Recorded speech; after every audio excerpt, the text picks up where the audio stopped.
We can hear it now, can't we? I'm Commissioner Greg Todd from Duchesne County.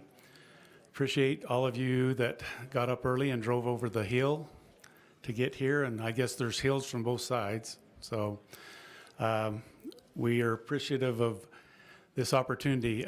Just so you know, this is also being broadcast on the YouTube station that Dogum uses. And if you have people that would be interested in watching this, we can, some of you might have got emails about it. If those that haven't, we can hurry and get that to you, and you can let your counterparts, wherever they might be in the United States, to participate with us also. We do appreciate the Dogum bunch. They've been planning this for several months. They've brought their technical people out yesterday and spent half the night preparing for this, and we appreciate that. John Rogers is not here today, but John, I'm sorry. And we also appreciate the different state and federal groups that are here. I won't mention many of you are here for perhaps the first time. Also Uinta County, thankful for them participating with us. And also OED for them being here and spending some time with us. This area, or this convention center, we call it the Centennial because that's about the time Duchesne County became 100 years old. We used this as our Centennial project, and we've had it for several years now, and we're welcoming people that would love to come and have meetings here, reunions. We're accommodating. We have a great staff, and appreciate you considering that. Kind of as the program will go, we will have a break. All of you, I think, have agendas, but we will have a break after Senator Mike Lee Skypes us, and then we'll have a break. Now, I'm saying that on purpose because as you look, the lunch won't be until about 1 o'clock unless we finish a little early. We highly encourage all of you to stay for that. We purposely did it just a little bit late so we could have some time together and then finish off with the lunch. And the lunch will be out in the arena area, and there'll be plenty of time and room to spend time together and have conversations. With that, would like to welcome Dr. Laura Nelson. Where are you? Oh, right here in front. Appreciate her being here, and she'll start the conversation. Thank you. It's right over here.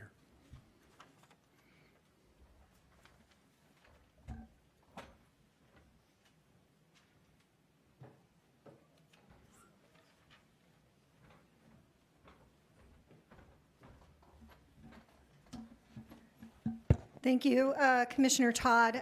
It's really great to be here with all of you today. I do want to also acknowledge that Commissioner Todd serves on the Utah Energy Infrastructure Authority Board, which I chair, and it's a board of non-members, and he really represents all of Utah, but rural communities in particular, to drive new infrastructure investments that can help us to realize the promise of our natural resources. So I want to thank him again for his extra service on that board. For those of you who don't know me, I know a lot of you here. I've spent a fair amount of time out here, not as much as I'd like in recent months, but I do love it here, and I love to be with all of you here and be a participant in these conversations. But I'm Laura Nelson. I have a couple of hats I wear. Sometimes I can't find them all, actually. But I do serve as the governor's energy advisor, and I also serve as the executive director of his Office of Energy Development. And I'll tell you a little bit about the Office of Energy Development in just a minute in case you're not aware of what we do and who we are. But first of all, I just want to say thank you so much for all of you being here. This has been a conversation that's been going on. I'm going to look for Jordan Clark to tell me, I think 8 years. Is that right, Jordan? 9? 8 years, yes. And each year we have record numbers of participants. In fact, we had 220 people who registered for this event here today. Last year, I think with live streaming, we ended up with over 300 participants. So I think it just shows the importance of this conversation across the state, and it certainly is a demonstration of your commitment to be a part of that conversation and drive great, robust results for the state of Utah. I do want to extend some special gratitude because I think it's really important to acknowledge those that are driving our economy here in rural Utah, which feeds the rest of the state, region, and also our nation. So I want to thank the Ute tribal members that are here. I know that we have a number of them here, and their contribution to the industry and their important partnership is really critical as we look to expand business and infrastructure opportunities for the products that are produced here in the basin. So I want to give them a special thanks for their leadership and the role that they play in those opportunities. I also want to say thanks to the Division of Oil, Gas, and Mining. We sort of co-opt one of their collaborative meetings.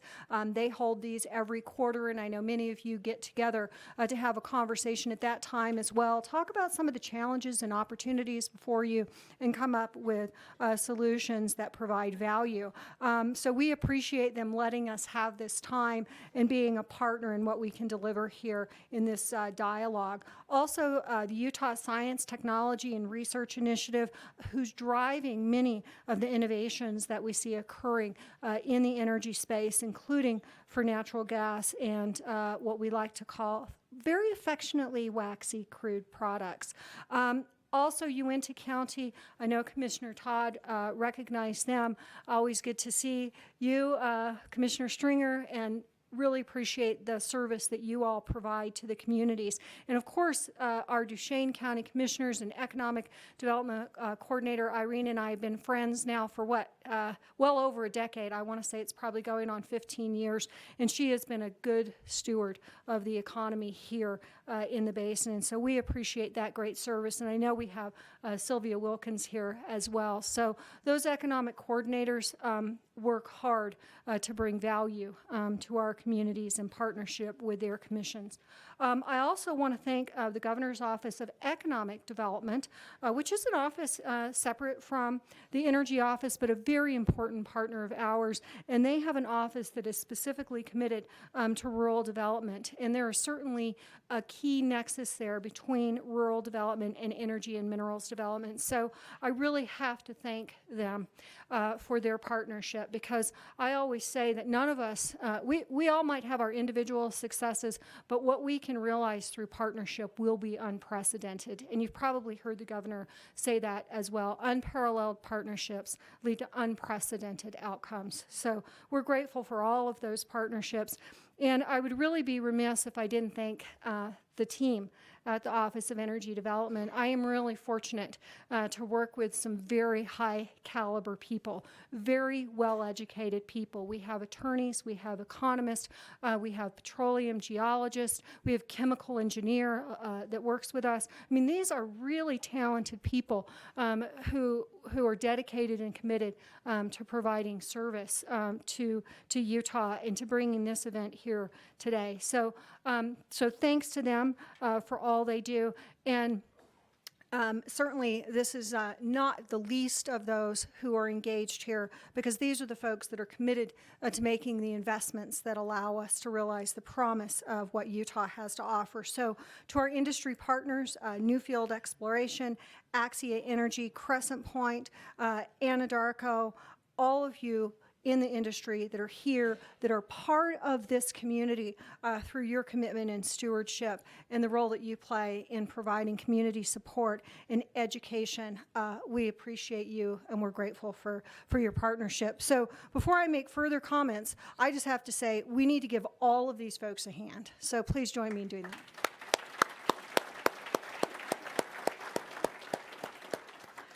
So I promised you, and I know you've been waiting with great anticipation, to tell you just a little bit about the Office of Energy Development, because I am very proud to be part of this office. And I had worked in the private sector, in fact, and participated on a task force that Governor Herbert put together back in 2010 to identify what mattered to Utahns when it came to energy and minerals development in the state. The focus at that time really was mostly on energy development. We have transitioned to minerals development because of the key nexus, but he really recognized the significance that energy plays in the quality of life that we enjoy. And through that stakeholder process, there was developed a 10-year strategic energy plan. And one of the core recommendations from that plan was the creation of the Office of Energy Development, because people wanted an advocate for policy, for investment, for education that was a one-stop place where you knew that was occurring, and there was very high, I think, value recognized from having an office like that. So that was one of the core recommendations. The governor carried that forward, and in partnership with the legislature, the Office of Energy Development was created just over 7 years ago. So we're a fairly new office. We're a unique office, not just in the West, but nationally. There wasn't an office quite like this before the Office of Energy Development, housed within the governor's office. Interestingly, since our office was created, we've seen other states around us do something very similar, including Idaho, including Montana, Missouri.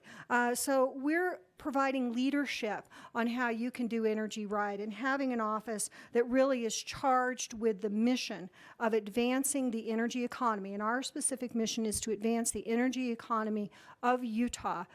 Really sets the standard for how you get things done through collaboration and through partnership. And energy and minerals production is really the heart of Utah's success. Our population, as some of you know, is set to double by 2050. You know, if you compare us to some other states, maybe 6 million people doesn't seem like a lot, but that's pretty intense for our state. And anytime you see a doubling of population, there's going to be stress and strain on our resources. And our energy resources and our mineral resources are no exception. But we really believe, and in fact, we are committed to realizing continued affordability, continued reliability, and continued environmental rigor and positive outcomes as we advance our energy and minerals resources to meet that growth. And we believe, in fact, that we can do it in a very positive and proactive way without sacrificing the other goals that are so important to Utah and Utahns. And the governor recognizes this as well. I mentioned his 10-year strategic energy plan created in 2011. We actually updated it in 2014. So it's a living document that we really look to in terms of principles and strategy for how we're going to do things right when it comes to energy in the state of Utah. And I had a chance to visit with the governor last November. I visit with him regularly, I suppose, but this was a particular conversation that was focused on our strategic planning. And he asked me pretty pointedly, he said, well, Laura, does that strategic plan really still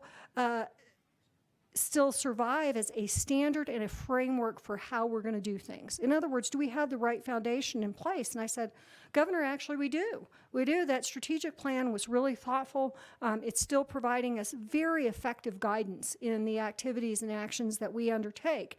And with that, he said, well, I don't think that our time and energy is best spent in updating that plan again. But he said, what I want is an action plan. I want to know what we can accomplish over the next 6, 12, 18, 24, 36 months to continue to deliver on the promise of Utah's energy future and its minerals future. And its minerals future. So he said, I want you, through your staff and working with all of the stakeholders and partners, because I know you're engaged in a number of projects, and he has an Energy Advisory Council which serves the Office of Energy Development. He said, I want you to work with your staff, stakeholders, and the Energy Advisory Council and develop a very specific, deliberate action plan. And I'm pleased to say we've done that. We started our work in earnest really in November. And on April 3rd, I, along with many members of the Energy Advisory Council and my staff, presented that final draft document to the governor. The governor endorsed the action plan as it was presented. It includes targeted actions in 10 different areas. I'm only going to tell you a few of those today. One of them is targeted rural business development, and energy is a key part of that. So we really want to continue to build and work with each of you to realize your goals for energy and minerals development.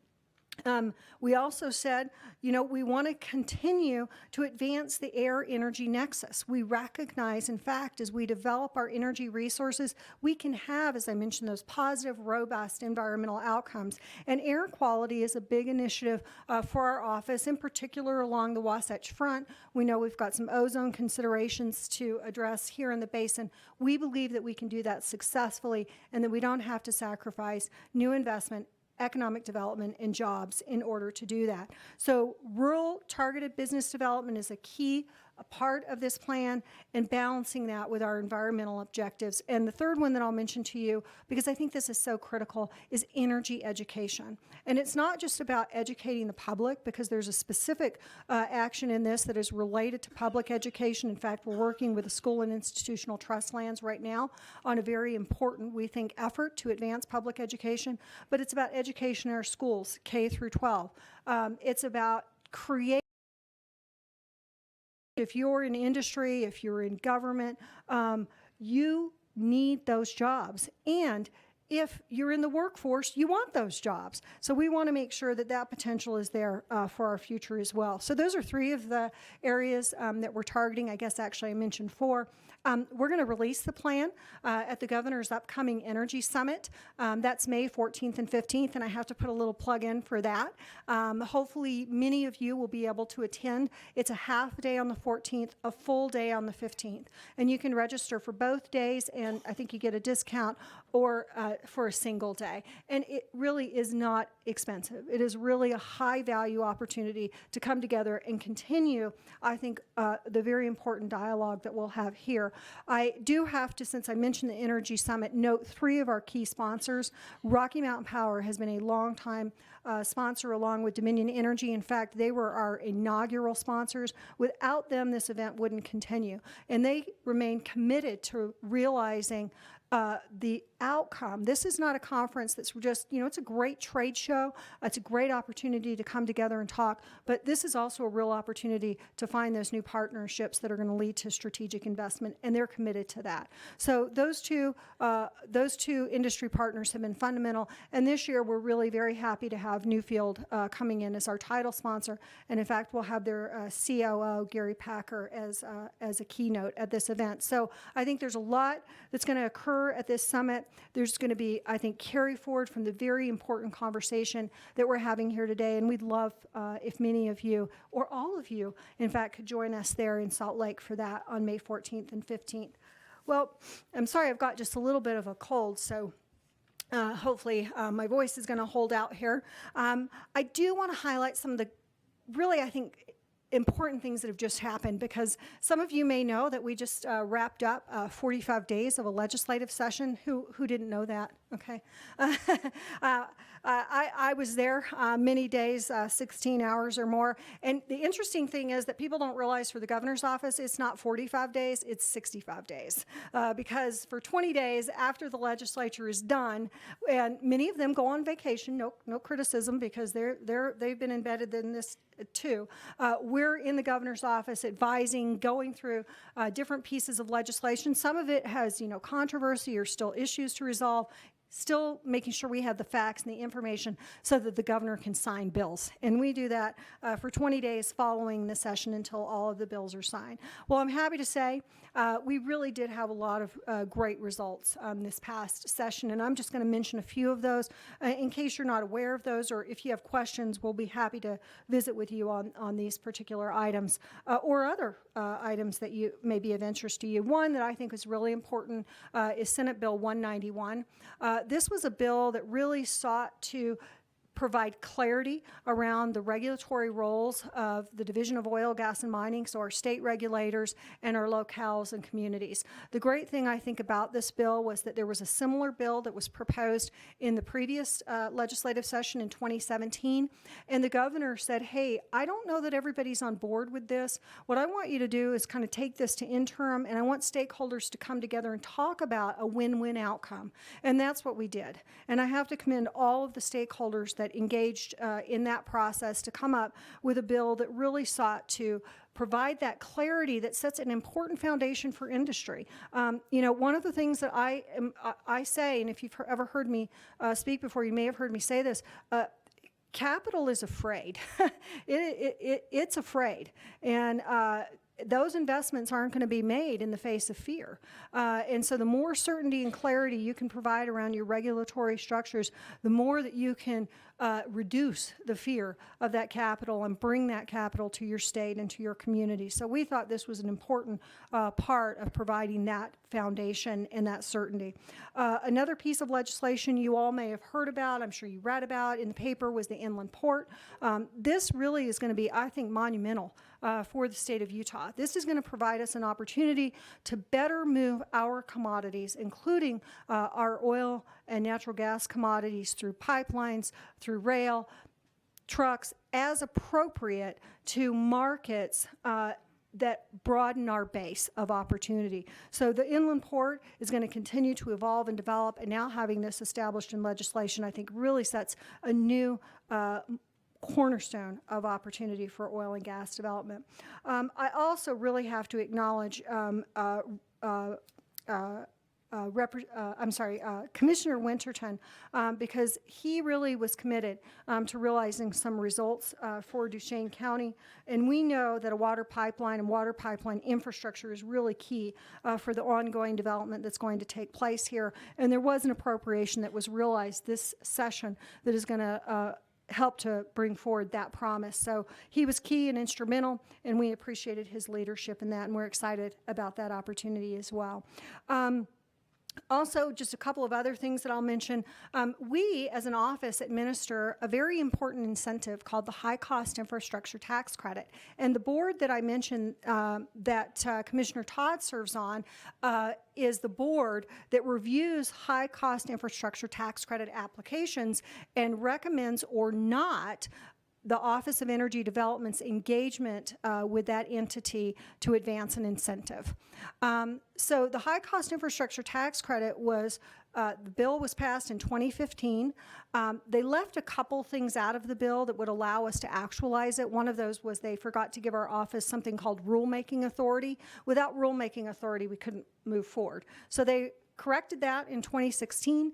They gave the office rulemaking authority, and we moved very quickly to establish rules so that we could start processing tax credits. To date, we have processed 5 applications representing over $2 billion in new potential investment across Utah, at least 2 of those projects here in the Uinta Basin, with over 500 new jobs promised from those applications, and more are still coming through the pipeline. But people are always looking, to tweak things, and this occurs in the legislative session. And people looked at the high cost infrastructure tax credit and they said, are there ways that we can make it better? We said, listen, this tool is a new tool. It's working pretty well. We think if there are changes that you want to see happen, we can address those in rules. And so we're going to see changes in rules. We reached an agreement and a compromise that we would make some updates in rules that would allow us to further advance and utilize that particular tax credit.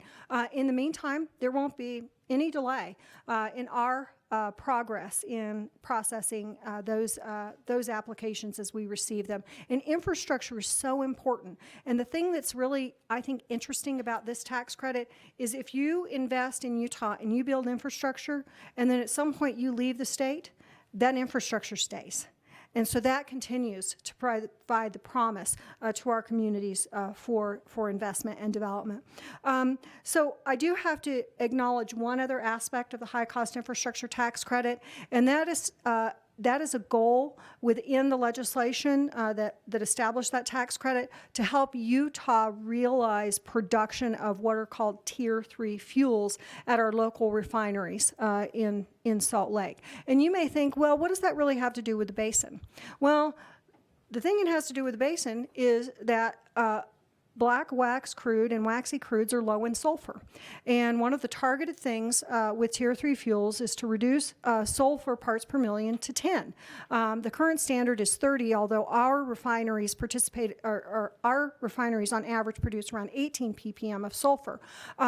We got to bring it down to 10. This is going to take new investment, and I anticipate new partnerships and opportunities with our black wax crude producers here in the basin. And I should say waxy crudes generally, so black and yellow wax crudes. So great opportunities, great things I think occurred this legislative session. I'm not going to go into all of them, but new opportunities for innovation, for education, and the Office of Energy Development is committed to realizing the promise of all of those opportunities.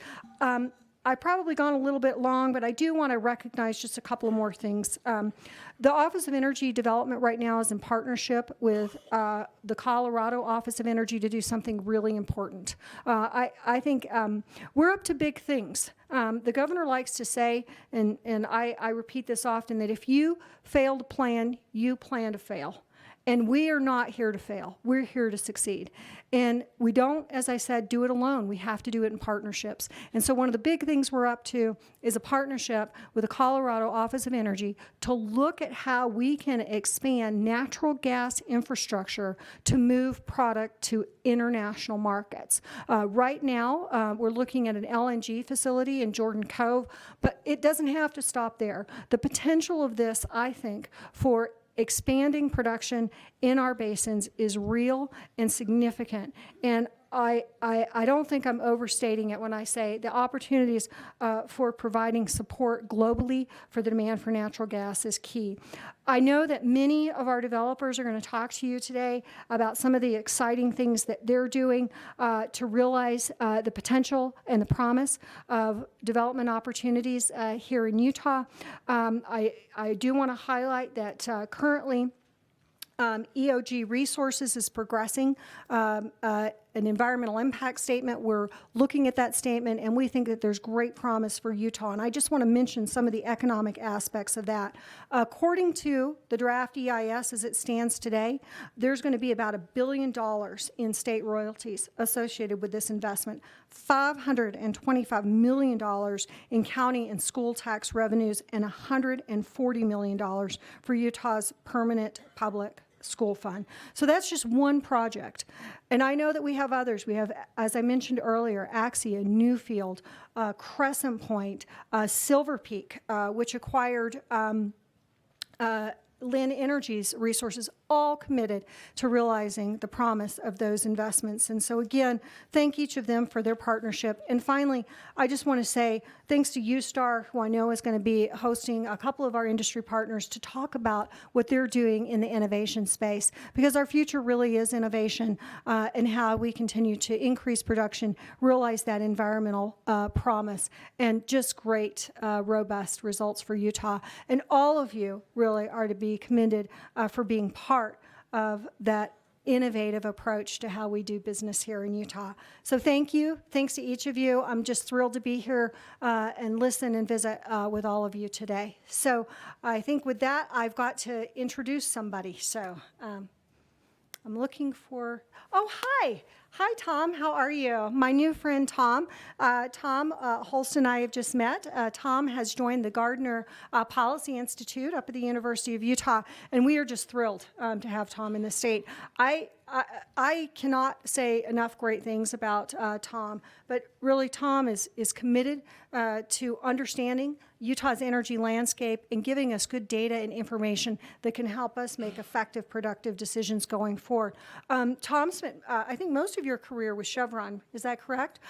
His last position was in Romania, so he has served globally, looking at energy opportunities across the globe, and we're just thrilled that he decided to come back here to Utah Utah and bring all of that knowledge. And just a couple of little personal notes about him. I know you speak fluent German, is that correct? And he's an avid genealogist and quite a good one. So comes with just a plethora of talent. We're thrilled to have him here. He's doing a lot of great work for the Office of Energy Development right now, and we appreciate that. So please join me in welcoming Tom.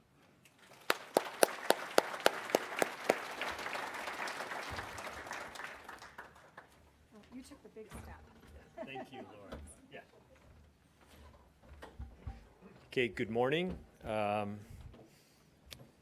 name's Tom. I'm energy analyst for the Gardner Policy Institute, and I'm happy to be here.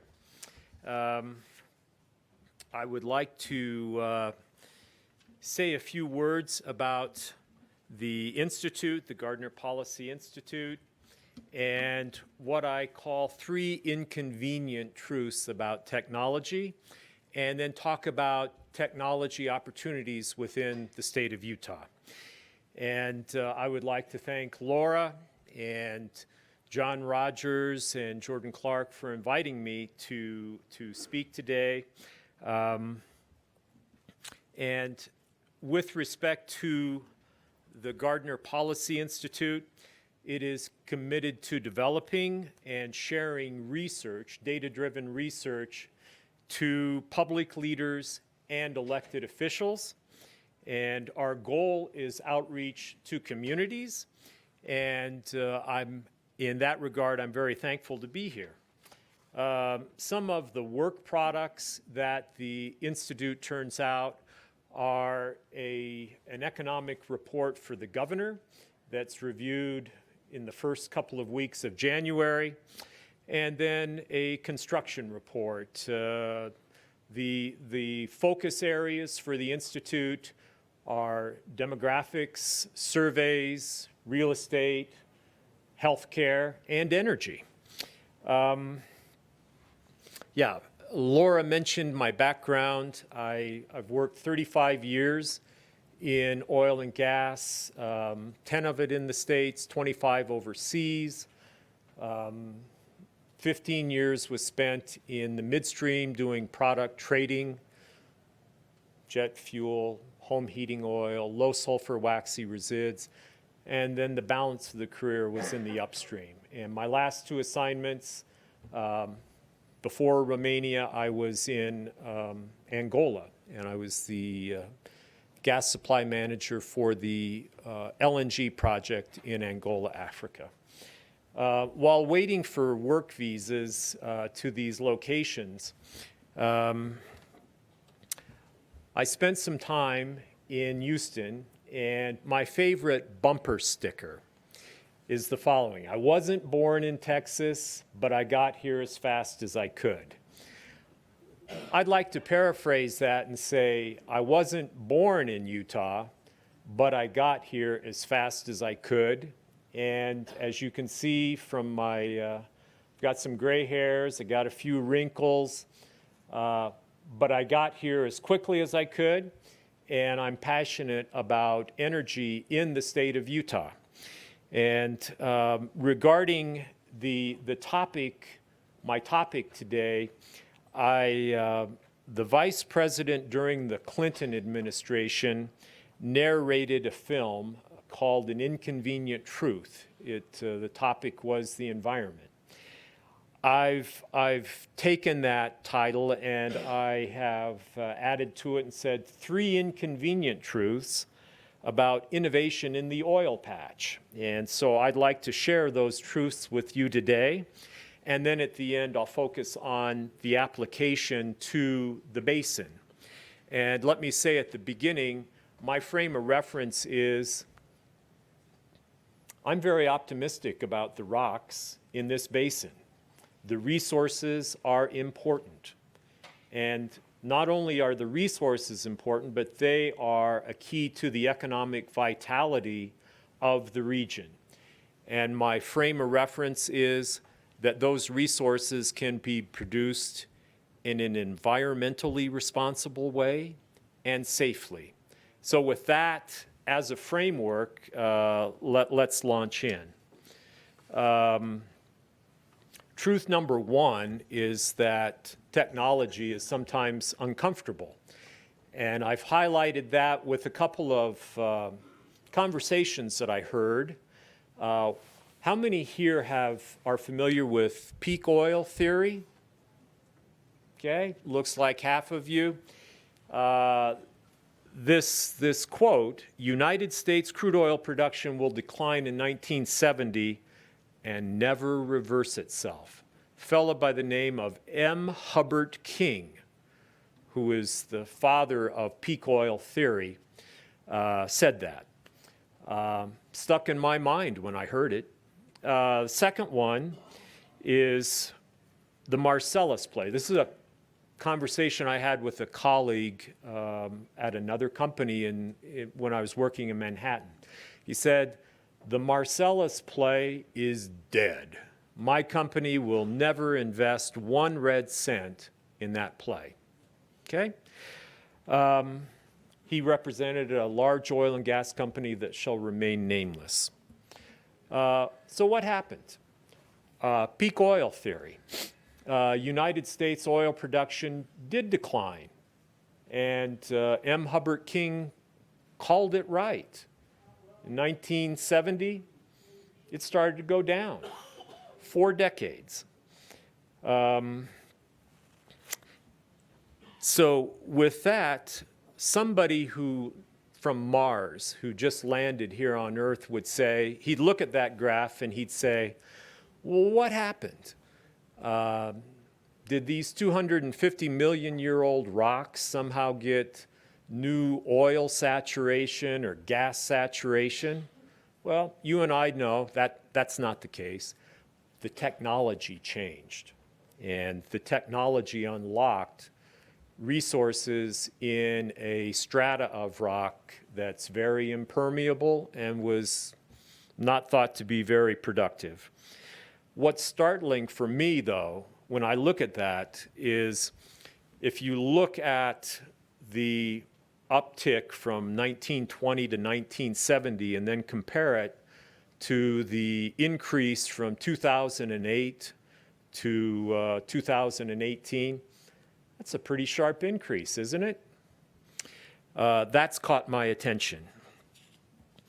The other thing that's caught my attention is if you look at production within the United States, set to be 10 million barrels per day annually. It will surpass Saudi Arabia and Russia. Has a couple of implications for everybody here in this room. First of all, it means U.S. has flipped from being a net importer to being a net exporter. Second, it means that OPEC will no longer set the mechanism for price determination for energy. How many people in this room remember the 2 Saudi oil embargoes in the 70s and then queuing up for motor gasoline? Anybody ever do that? Pretty annoying, wasn't it? I can remember thinking, wow, this is not pleasant. I don't like this. As an American, I lived in Germany during the beginning of the Iraq War, and just about every day in Hamburg, Germany, I was reminded that that war was an oil war. And I can now say with certainty, well, first of all, I was convinced back then that it wasn't. It had more to do with the sovereignty of the state of Kuwait. But I can now say with certainty that the real battlefront is technology that has liberated the world from a cartel. And that is a very important role in technology. The Marcellus. The rhetorical question is, did anybody ever invest in it? Remember, my friend said his company would never invest 1 red cent in it. The answer to the question is yes, people did invest in it. The graph speaks for itself. Just in case you're wondering, that's 2,000% growth from 2008 until now. My friend who said his company wouldn't invest in the Marcellus, they invested, they came in late, and they paid up for it, but they went in. I'm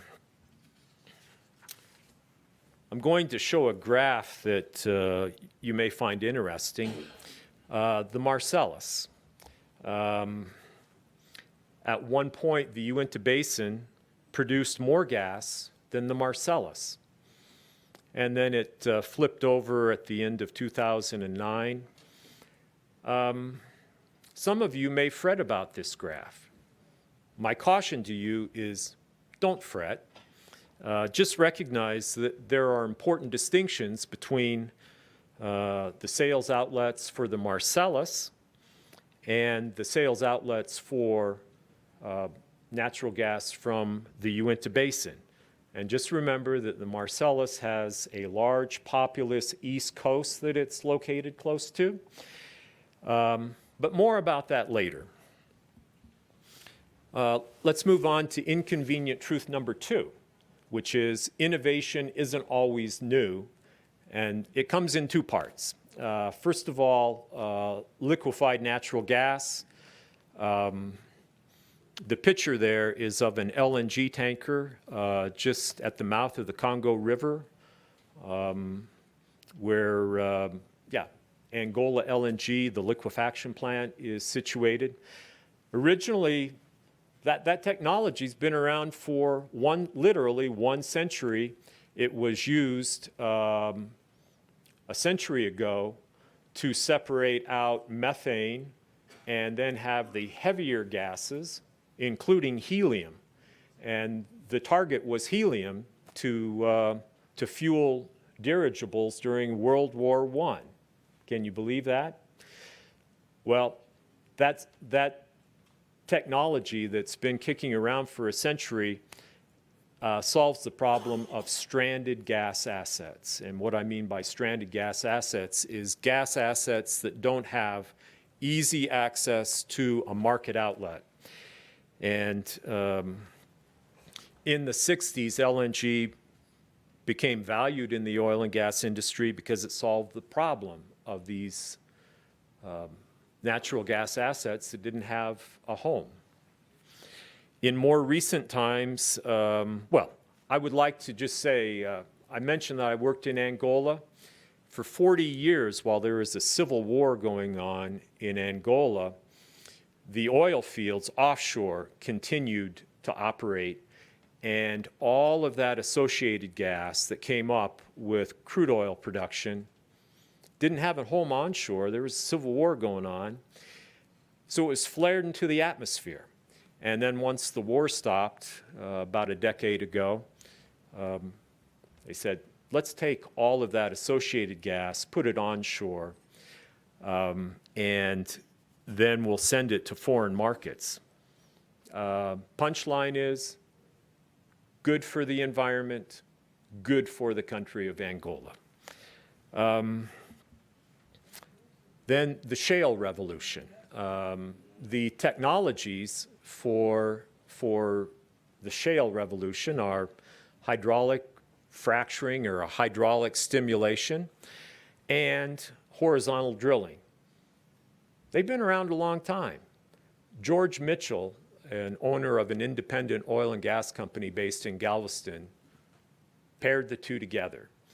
And if you look at the well on the left, you'll see a vertical well that goes down to an impermeable rock layer called shale. And whenever a drilling manager TDs his well a decade ago in shale, he'd utter 2 words, "Oh, fiddlesticks," or something like that that rhymes with it.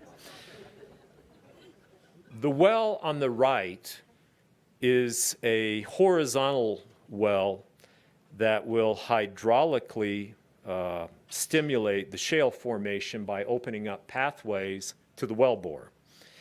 And companies now actively seek to do that. That is, they'll put a single well pad, have 32 wells go down on the one well pad with well bores that extend down to the shale zone and then go laterally for a couple of miles. Effective use of shale technology to produce natural gas, a clean burning fuel, or shale oil, as in the Bakken. And two old technologies that were combined together by George Mitchell to produce revolutionary results. Inconvenient truth number 3. I like this. This is, there's a lot of protests going on here, and I can just imagine that back in the day, people did protest that wheel. And I love them. Taking the signs one by one, somebody saying, no wheels in our neighborhood. And the second sign says, get out of here with that new technology stuff. And then the third sign is just no. And by the way, in my last assignment, I spent 4 years talking to people who held up that sign, no. And believe me, it was a short conversation.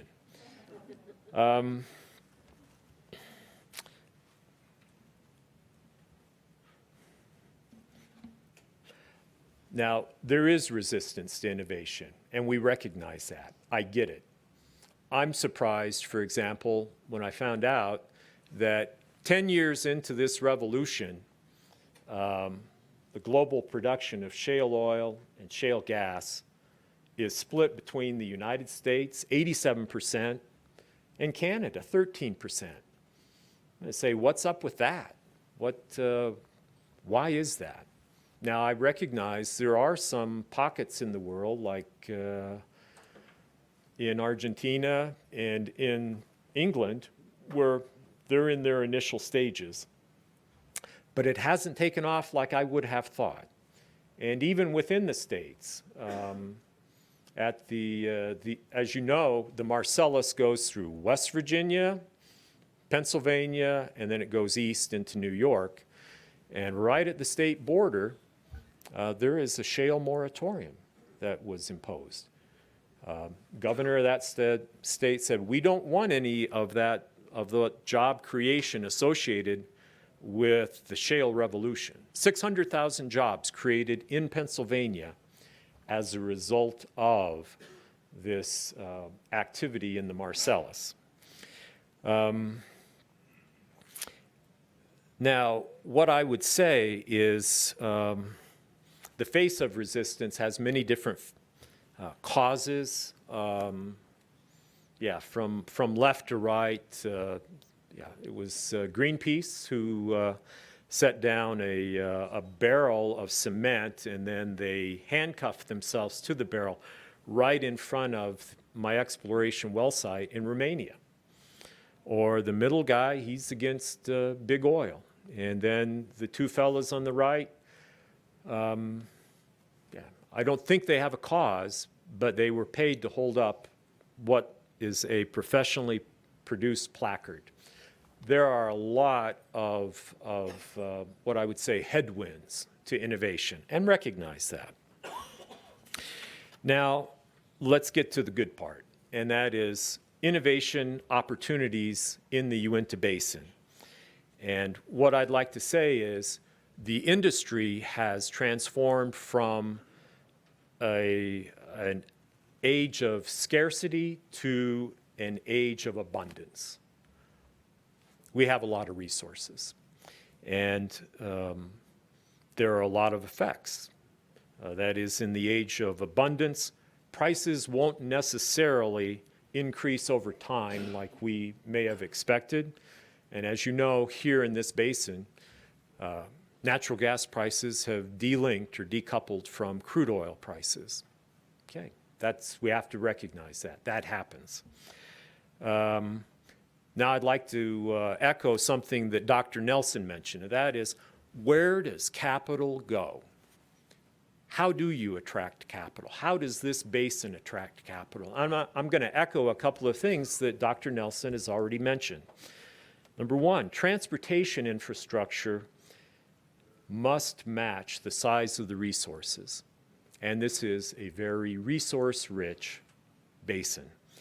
And I believe that in this room, there are people who believe that the Uinta Basin can produce more crude oil than the current levels. And we could sit down over a cup of hot chocolate and have a good conversation about, is the current transportation infrastructure matched to those higher levels of crude production and distances to new sales outlets? Or can we say, do Uinta resources risk being marginalized if that existing infrastructure isn't implemented? Well, the good news is that's being worked, and it's in capable hands. I know I met with Mike McKee of the 7-County Coalition Infrastructure, and I know some of Mike's colleagues are in the room. Any members of the 7-County Coalition Infrastructure here today? Mike told me about some of the work that's going on. Speaking as if on cue, Mike, welcome. You got just to the best part where we're talking about infrastructure. Access to large markets, and Dr. Nelson mentioned that as well. We could talk about California all day long, day and night, trying to understand what are they going to do with their laws. Will they forbid imports of fossil fuels? Well, we're never going to know, but there are other markets out there. And Dr. Nelson mentioned there are global markets out there. And right now, in this age of abundance, I'd mentioned the U.S. has flipped from being an importer to an exporter. And so now the time is right to look at global markets. The final two, access to technology and demonstrated ability, they're two peas in a pod. They mean the same thing. Technology is the key to reduce production costs. Now, my last slide is just a wrap-up. Infrastructure in the Uinta Basin. Yeah, I like this. The only reason I included this is waxy crudes. I don't really intend to talk about waxy crudes, but as you can see, one of our ancestors just discovered how a black wax or a yellow wax crude could help him become more streamlined aerodynamically. So to sum up, Uinta Basin has traditionally served a regional market. This has been satisfactory in the past, but it's fraught with consequences in the future if the basin's resources could be marginalized, and we don't want that to happen. And I know 7-County Infrastructure Coalition, the group that's working on it within the governor's office, this issue's being worked. Access to large markets.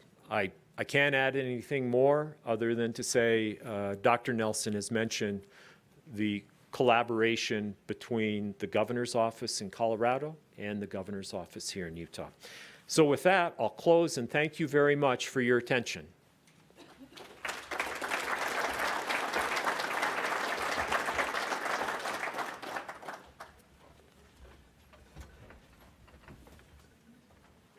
I tried your way that time. Tom, thank you so much for that presentation. Clearly, just a high level of expertise and energy analytics that, as I mentioned before, is really going to serve us well as we seek to accomplish our goals. So we do have Senator Lee, who's going to join us by Skype very soon. I think 4 minutes. Is that right, John? So John Rogers, who's the Deputy Director of the Division of Oil, Gas, and Mining, is next on our agenda, but I think we're going to wait and try to insert him just after Senator Lee speaks, and I think just before our break. Is that Okay, well, John says we'll see. I always learn something new when John speaks, so I'm hoping we get him up here sooner rather than later. But thank you, John, for making that adjustment. It's always a risk when you begin acknowledging people that you're going to leave somebody out. So I did want to acknowledge EP Resources, who I know has people here today and is also engaged very significantly in development here in the basin. So thank them. Also, legislators who make a trek to come to these events and learn, I think is really a demonstration of their commitment to understanding what's occurring in our producing regions of the state. So we have Representative Watkins here with us today. So thank you for joining us. And then, of course, Director McKee, Seven County Infrastructure Coalition, a very important partner as we look to develop infrastructure and provide access to those new markets. So I am not the person in charge of the technology, so I did want to introduce Senator Lee and make a few remarks. Should I go ahead and do that? Okay, awesome. Senator Lee and I actually had the great privilege of coming into Governor Huntsman's office about the same time. I came in as Governor Huntsman's energy advisor, and of course, Senator Lee came in as Governor Huntsman's general counsel. We became very good friends, and I really always trusted Mike's wisdom and his commitment to realizing our personal freedoms and our liberties and protecting the state's role in determining its future. And he continues that mission in serving in our Senate. Between serving for Governor Huntsman and his role in the Senate, he served in the private sector, and so did I.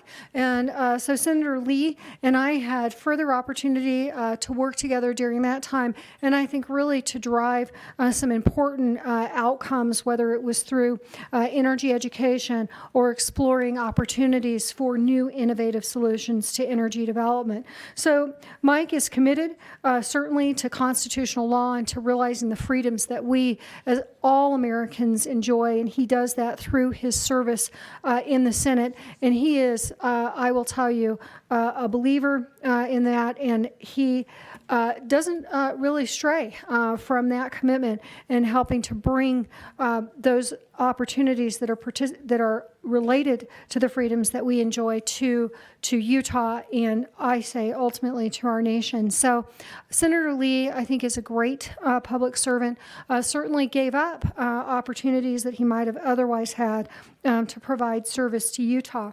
And he does this now throughout many of his Senate services.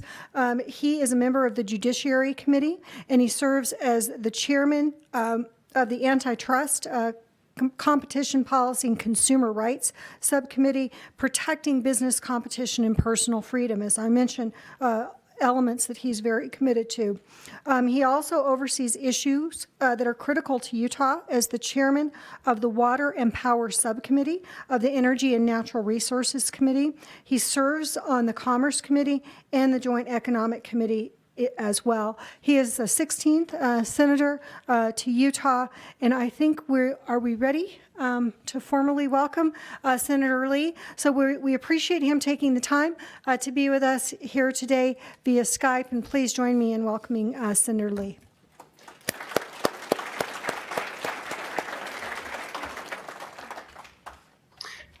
Good morning, and thanks so much for inviting me to speak to you today. It's a real honor to be with you, albeit virtually. And Laura, thanks for that kind introduction. I really enjoyed working with you in the governor's office and in our subsequent opportunities to interact in the private sector. Laura is someone for whom I have a great deal of respect and who's done a lot of good for Utah and for our country. I also want to thank the governor's office of energy development for organizing this event. Governor Herbert and his team have done a really powerful job encouraging energy development in Utah. Oil is not yet associated with Utah the way it is in states like Texas or Alaska, but you all are working to change that. It's important to remember that ever since the pioneer days, Utahns have known about the oil that's buried beneath our feet in Utah. In fact, on July 11th, 1847, just 2 weeks before Brigham Young crossed into the Salt Lake Valley. Mormon pioneers discovered an oil seep that was not too far from where you're meeting today. The incident was recorded in the diary of William Clayton.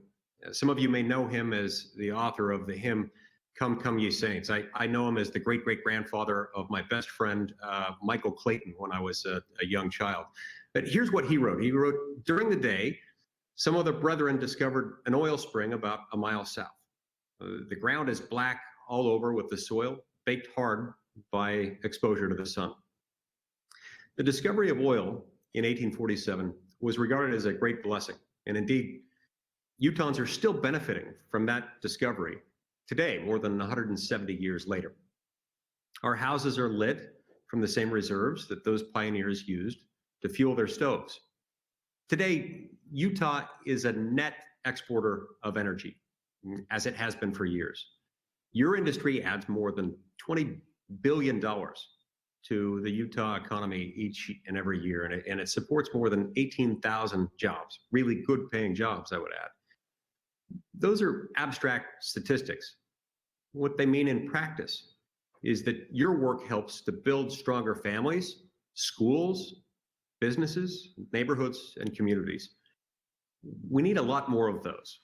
The 2016 election woke us up to the perilous condition of many of our countrymen. The disappearance of good-paying industrial jobs has closed the door of opportunity for so many people, disproportionately young men who should be fathers and community leaders.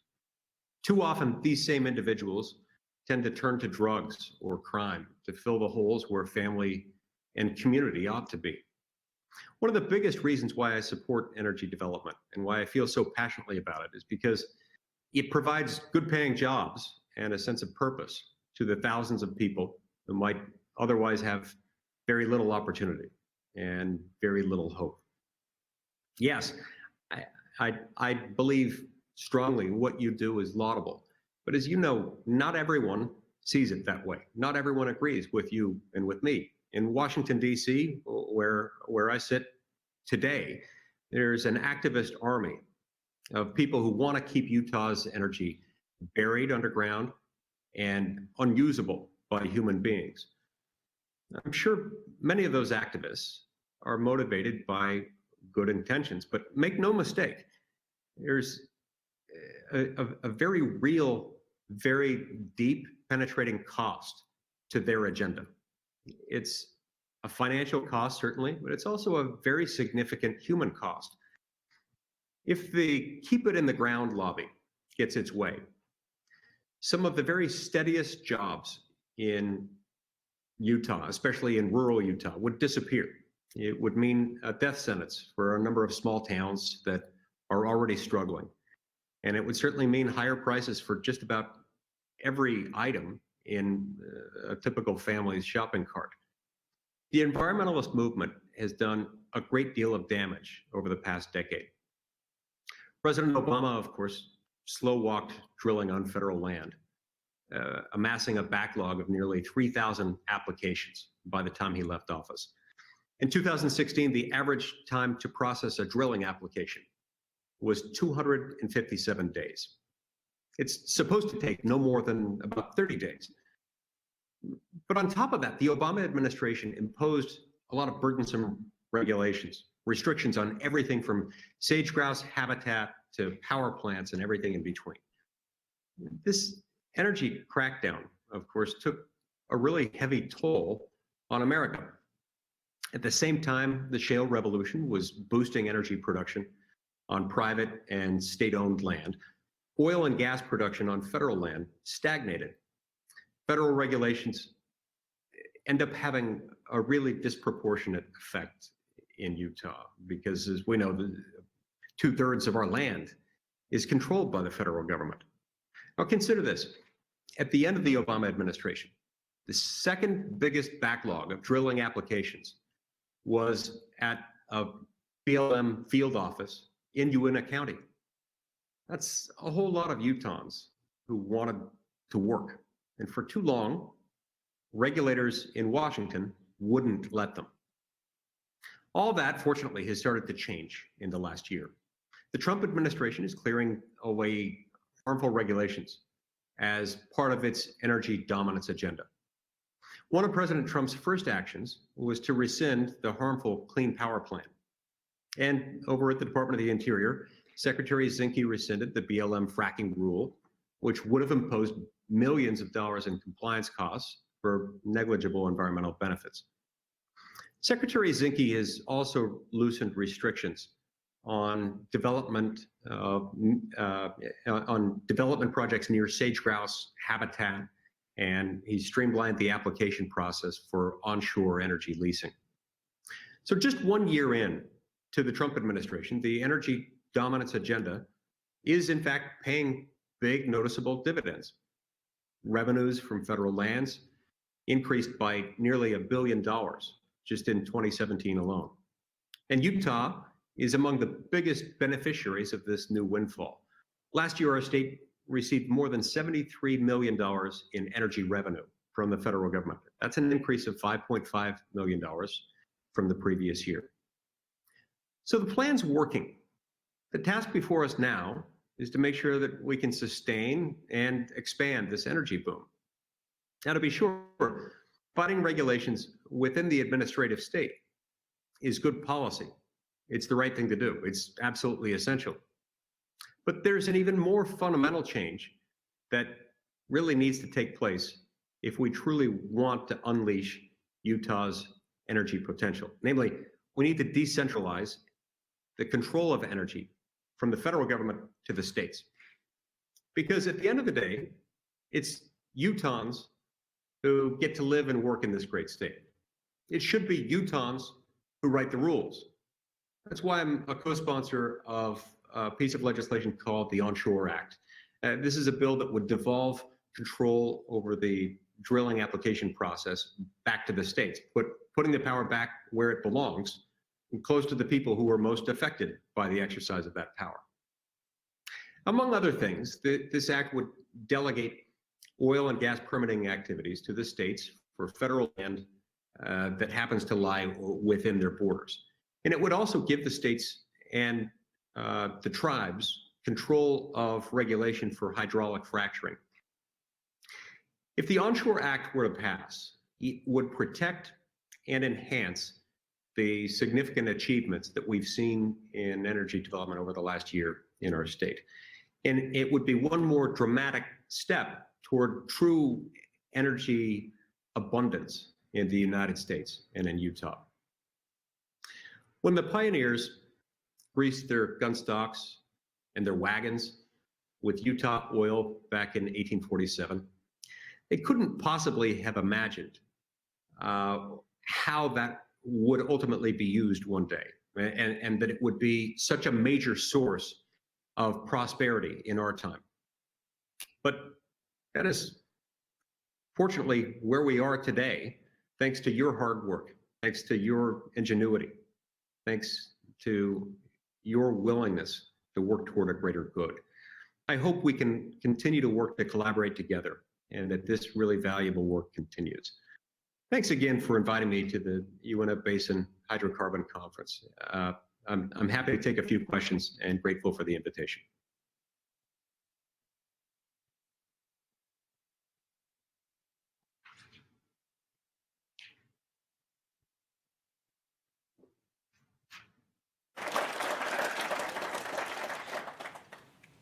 All right, if anyone has any questions, I'll bring the mic around to you.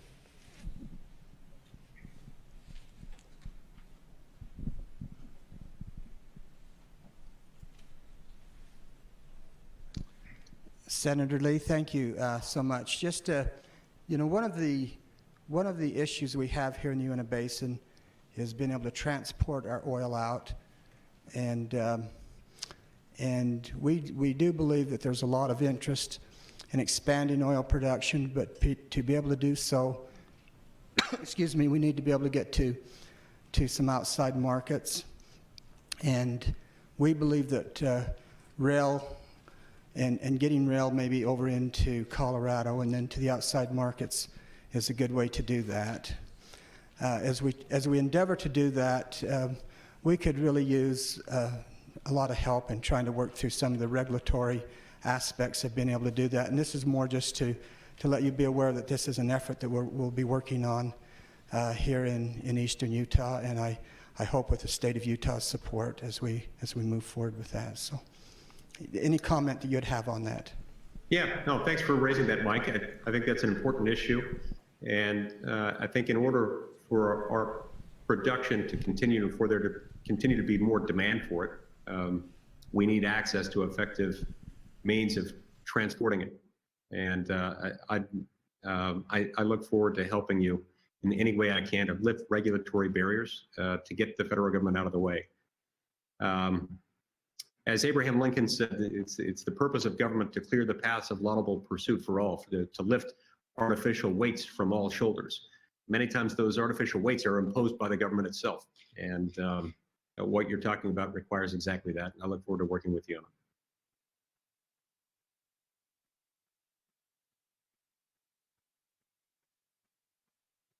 Do you have to push the button? Okay. Commissioner Lee, this is Commissioner Bill Stringer. Senator Lee, sorry. Commissioner Bill Stringer from Uinta County. One of our biggest issues is air quality and what's going to be coming up here this month. We suffer from wintertime ozone, which is not anticipated, or it's not really addressed by the Clean Air Act. We know there's not a whole lot of room to deal with it regulatorily. So we're wondering what kind of help we might be able to get that would take wintertime ozone into effect or into account so that we can find a way to move forward without all the onerous rules of a SIP or a FIP that was intended for LA or Denver. Yeah. Commissioner, thanks for asking that question. I routinely refer to the problem that you have in the Uinta Basin as a result of this as a prime example of why we have such a problem with regulatory lawmaking.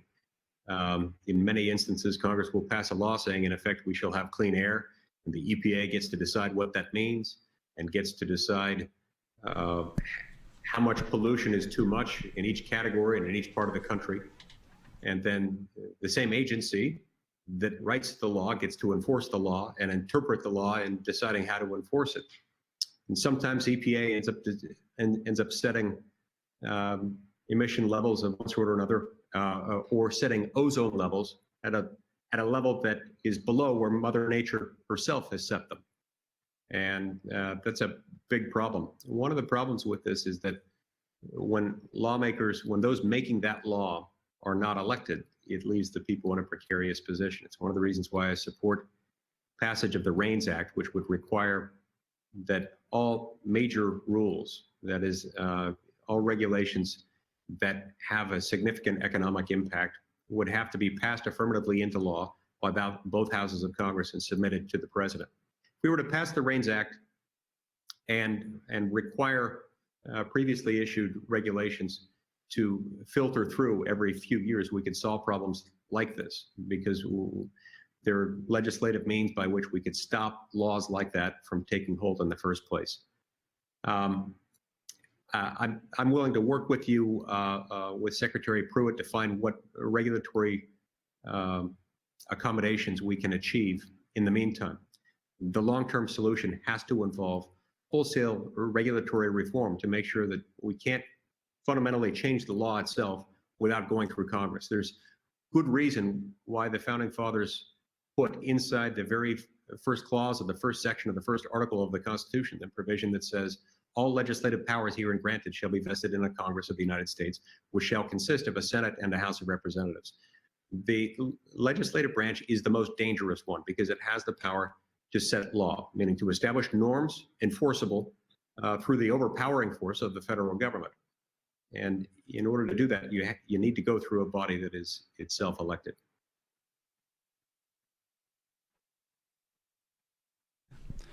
Senator Lee, Brendan Wright with Savage. Question for you. Appreciate you helping to drive the Onshore Act forward. I know that's been in play for a few months. Can you tell us a little bit more about the status of the Onshore Act and especially what we can do to help drive that forward this year? Thank you. Yeah, sure. It has not yet had a hearing. I look forward to getting it in front of a hearing front of the Energy and Natural Resources Committee, on which I sit, which is chaired by Lisa Murkowski, the senator from Alaska, who's a big supporter of energy development. I'm not sure what the timing on that will be, but I'm going to continue to work with her in getting that teed up.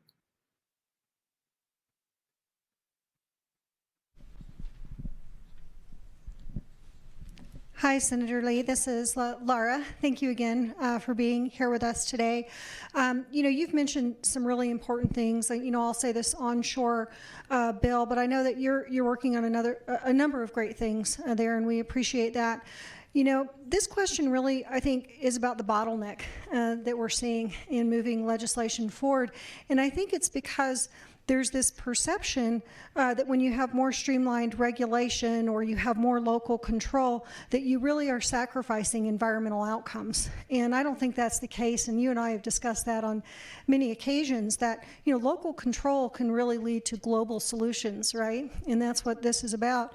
So sage grouse, just one example. I mean, Utah had the most, and still has the most rigorous program in place to control sage grouse, protecting over 90% of the population. And we've done that because we recognize that it's in our interest, it's in industry's interest to do these things.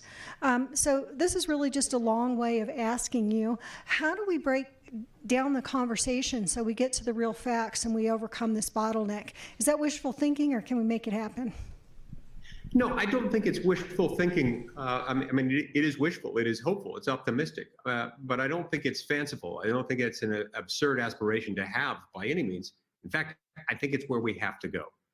Look, we've simply centralized too many decisions in our nation's capital. And it's interesting that there are some people in our country who continue to try to push more power to Washington, to centralize even more power, even at the same time when people's opinion of the federal government in general, or of Congress in particular, tends to go downhill. I mean, look, the institutional approval rating among the American people of Congress as an institution hovers between 9 and 13%. 9 and 13%. I mean, that makes us less popular than Raul Castro is in America. It makes us only slightly less popular than the influenza virus, but the virus is rapidly gaining on us.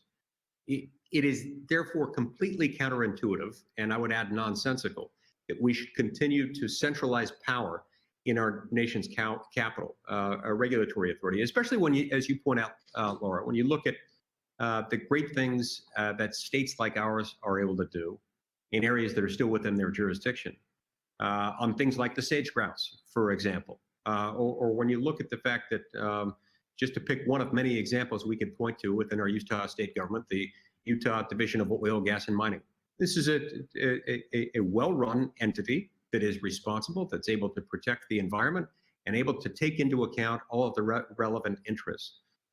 It is not as though state and local control is going to be any less concerned about the environment than our regulators and lawmakers in our nation's capital would be.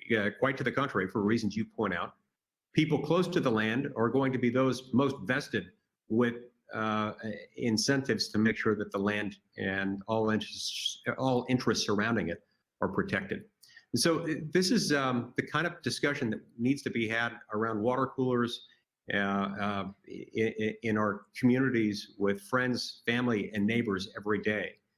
That we've got to change our political culture in our country to the point that we no longer instinctively think that an important regulatory matter has to happen from Washington, D.C. More often than not, it's much better handled by state and local authority. All right, so any last questions for the Honorable Senator Lee? All right, Dr. Nielsen, I'll have you close it up. Okay, Senator, that was great. Thank you so much. We really appreciate you taking so much time to be here with us today. Know you have a very busy schedule. I also have to thank our technological experts here that have brought you to us virtually, and appreciate again your team that continues to drive good results for Utah. So thank you. Thank you very much. Thanks to all of you.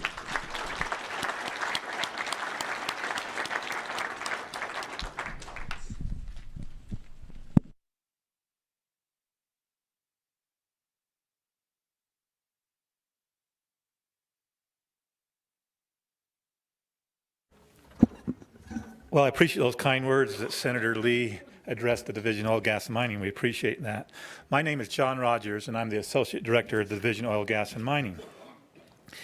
And when you have that title in your name, oil, gas, and mining, you have a big target on your back. As many people out here in the oil industry know that that is something that people, there's a growing segment of society is becoming more anti and against the process of oil, gas, and mining, and I'll add into that. There's that movement that was mentioned a few times today about keep it in the ground. Well, a few years back, we put out a small press release where we had our 10,000th well, and we put it in the paper, and I thought nothing would come of that. I thought, is that pretty innocent? But the next day, I was overwhelmed with calls such as, well, isn't 10,000 wells enough? So that's something to really be proud of? You're killing my family and my children. They became anti-hydraulic fracturing, anti-disposal facilities, anti-transportation. There really is a growing segment of society out there that is anti-oil and gas and mining. And as I analyze this system, I really realized what's going on. There's a lack of education. People just don't understand oil and gas and mining. It's something they're not really presented to. I know in my education through the high school years, I never had any exposure to it. Maybe it's changed now, and we're in the process of doing that. A few years back, we were given some money by the legislature to create a Mineral and Petroleum Literacy Act. And we took some dollars, and we have a program set up where we were teaching the teachers, and these are fourth grade teachers, so we prepared a program where these teachers would learn how to teach about earth science, about natural resources. And so it became a very successful program. And so it's something that we realized to get this out there, we need an educational approach. Now, our mission statement says that we need to promote responsible development, protect health and safety of the public, and protect the environment. And believe me, we spend a lot of time when we put a permit together that we look at all angles of it. We are sincerely involved in responsible development and protecting the environment. And so we thought we need to get something out there to really let people understand what we do, because the majority of people have no idea what the Division of Oil, Gas, and Mining does. And so we put together a video, and we're going to cue that up right now. And this is just an educational process to let people realize how important energy and minerals are in your daily life, your quality of life. The economic growth of an area is so important. And ask your question, what would you do without oil, gas, and mining? So, Paul, you got that ready?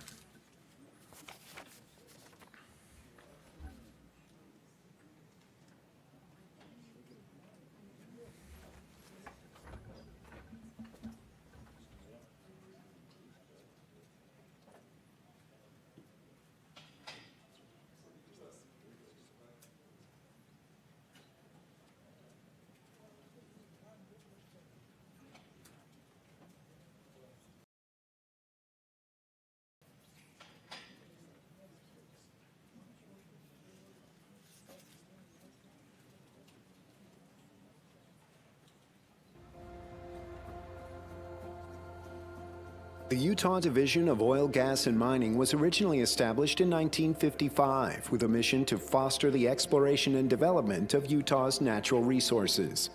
The great state of Utah has an abundant supply of these resources, including oil, gas, and minerals. Utah's oil, gas, and mining industry is one of the largest contributors to Utah's economy and helps fund critical needs such as education and roads. Our unique resources allow us to be more self-sustaining as a state while improving residents' overall quality of life. The Utah Division of Oil, Gas, and Mining ensures responsible, safe resource development as well as reclamation of Utah's lands. The mission of the Division of Oil, Gas, and Mining is principally to regulate and have state oversight of the extractive industries in Utah. And we do that with three primary objectives. One is to foster the responsible development of those resources, to protect the public from any hazards associated with those resources, and to restore the environment as much as possible. With many important responsibilities, the Division of Oil, Gas, and Mining is organized into 4 key programs.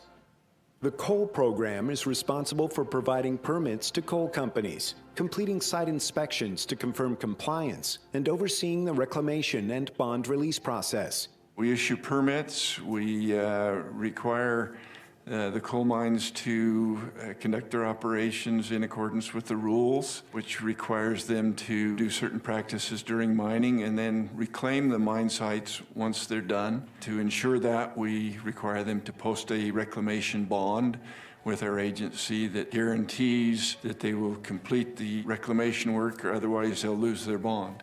Coal extraction is important to Utah. In 2015, 6 Utah coal operators produced 14.5 million short tons of coal, valued at $508 million. Communities in Carbon, Emery, Sevier, and Kane counties rely on the coal industry to provide jobs and stimulate their local economies. Utah contains over 500 different minerals and ore deposits that hold close to 30 different metals, including copper, gold, and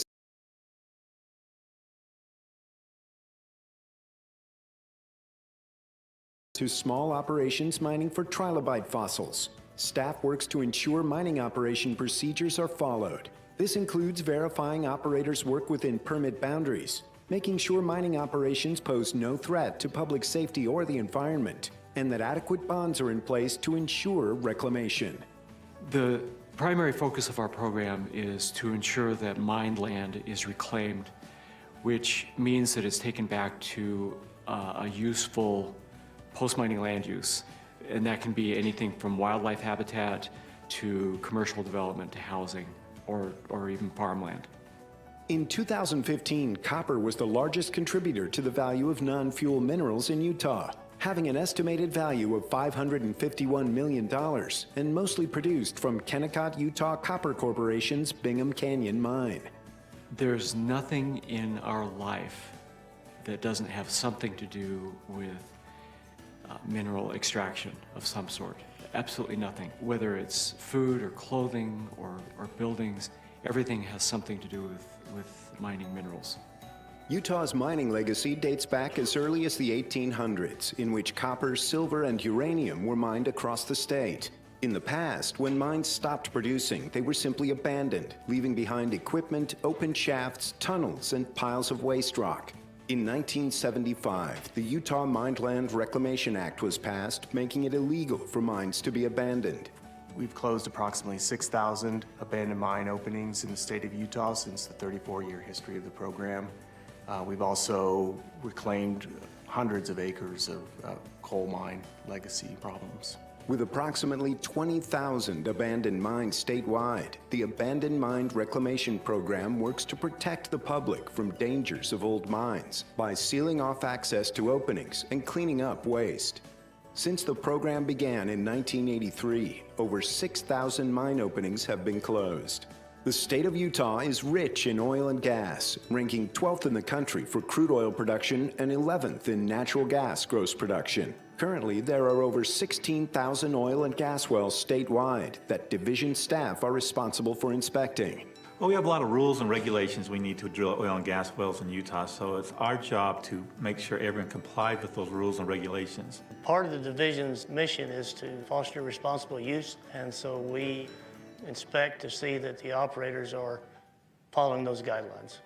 Whether the industry is booming or drilling is slow, these wells must continually be inspected in order to ensure compliance and adherence to safe engineering practices. One of the key resources is we alleviate the risk associated with natural resource development.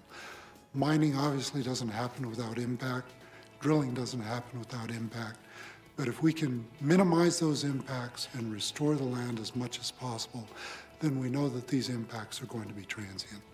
The Utah Division of Oil, Gas, and Mining wants Utah residents to understand the important roles energy and mineral resources play in maintaining our overall quality of life. Revenues generated from these operations fund education, road infrastructure, and benefit local communities by supplying jobs. The role of the division is to ensure these operations are done responsibly while protecting public safety and our environment. For more information on the programs, processes, and strategies for responsible development, visit ogm.utah.gov.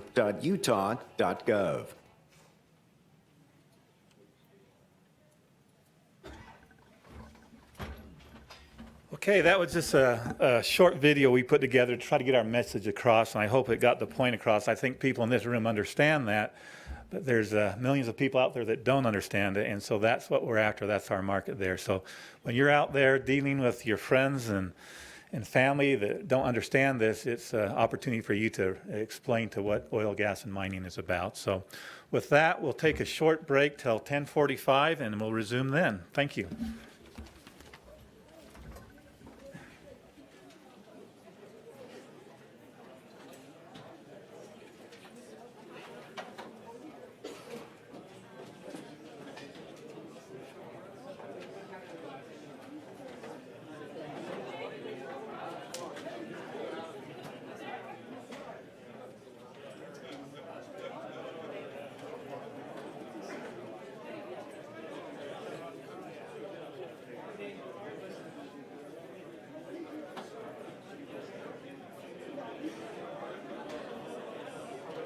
Hello.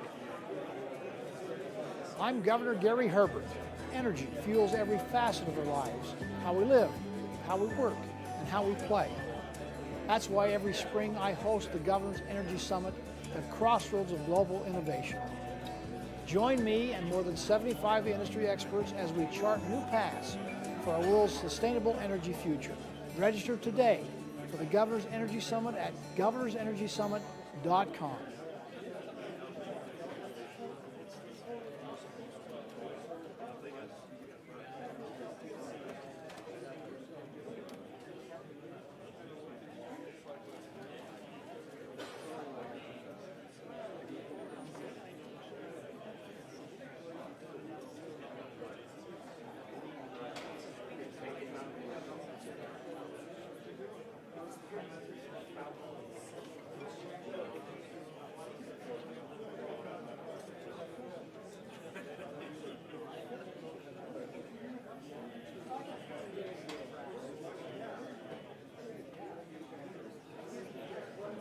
Some special interest groups are blasting the use of a treatment called chaining in Utah's remote areas.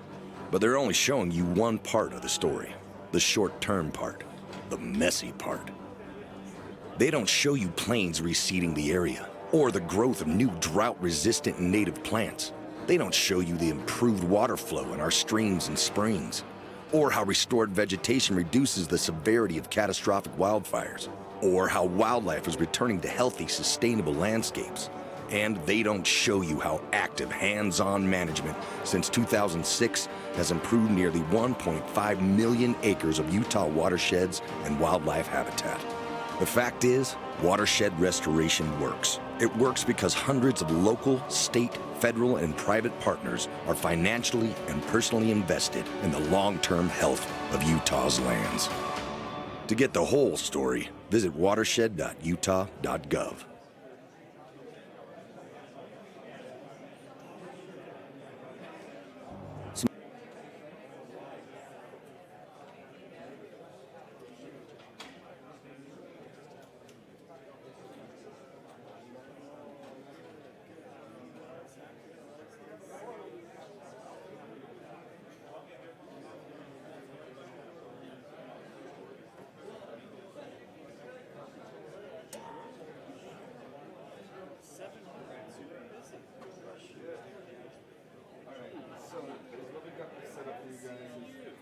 You have your monitor right there, right?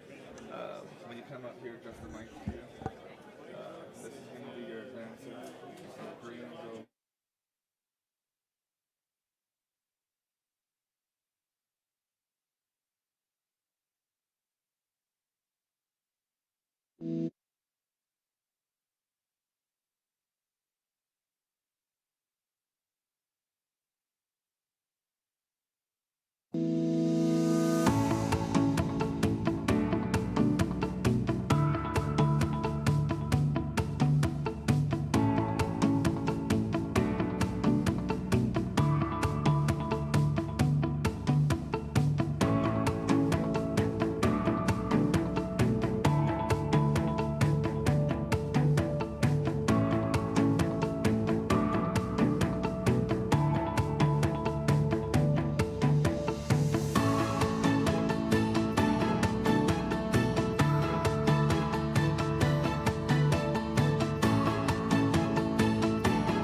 Did you know the Earth is made up of layers? Beneath the surface is thousands of feet of rock containing important minerals and natural resources that we use in our everyday lives. Now you might be wondering, how do we know what is below our feet? How do we know where natural resources are located in the subsurface of the Earth? The answer is core drilling.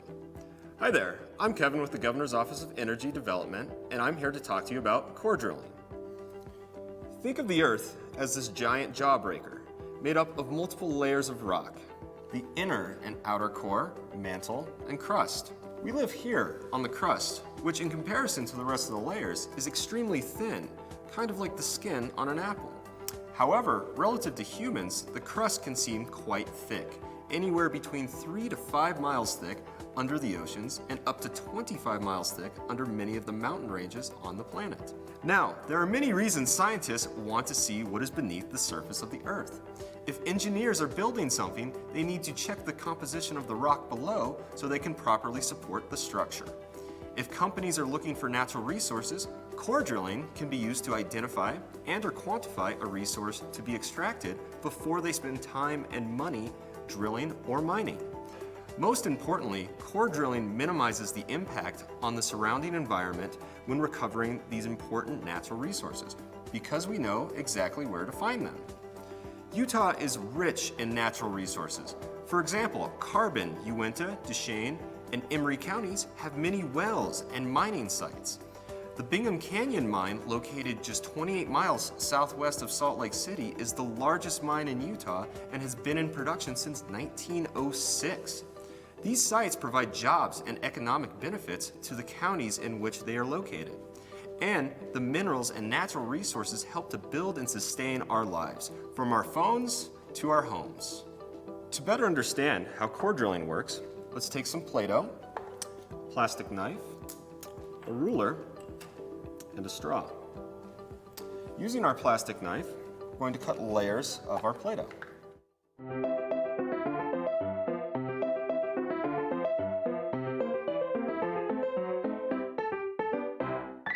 Now we're going to take these slabs of different colored Play-Doh and layer them one on top of each other until you have 4 different layers. The green will represent the surface of our Play-Doh world. Now using your ruler, carefully cut the slabs of Play-Doh in half. This is called a cross-section. With it, you can see the different layers we have in our Play-Doh world. The Earth naturally provides us with cross-sections in canyons and mountain ranges, but you can imagine this would be extremely difficult and expensive for humans to do on their own. This is where core drilling comes in hand. Here is a drill bit that is used for drilling a well and extracting core from below the surface. Look at all of the teeth needed on this tool to grind up and drill through hard rock. Drill bits like this have helped to recover core from all over Utah, many of which is stored at the Utah Geological Survey's core laboratory. This section of rock is from over 2,300 feet below the surface, and you can see different layers in the core, just like in our Play-Doh world. Now, let's put your Play-Doh world back together. Imagine, if you will, you were a tiny person living on the surface of this Play-Doh world. You would have no way of knowing what layers of rock are below your feet. But through core drilling, you can find out. Taking your straw, place your finger on top and carefully insert it into the top of your Play-Doh world. Push it all the way down to the table and then wiggle your straw back and forth. Carefully remove your straw, and there you go, your very own core sample from your Play-Doh world. How cool is that? Thanks for watching. You can find this and more lesson plans and activities on our website at energy.utah.gov.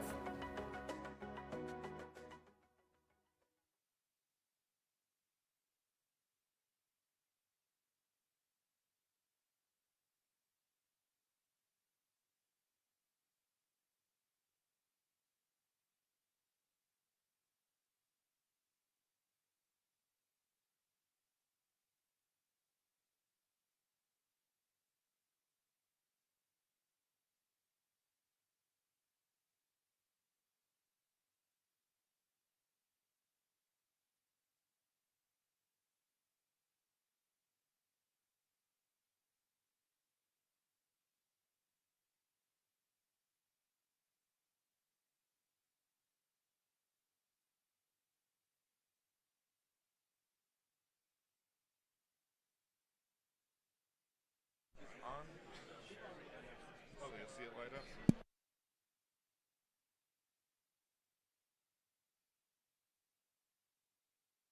Now it's on.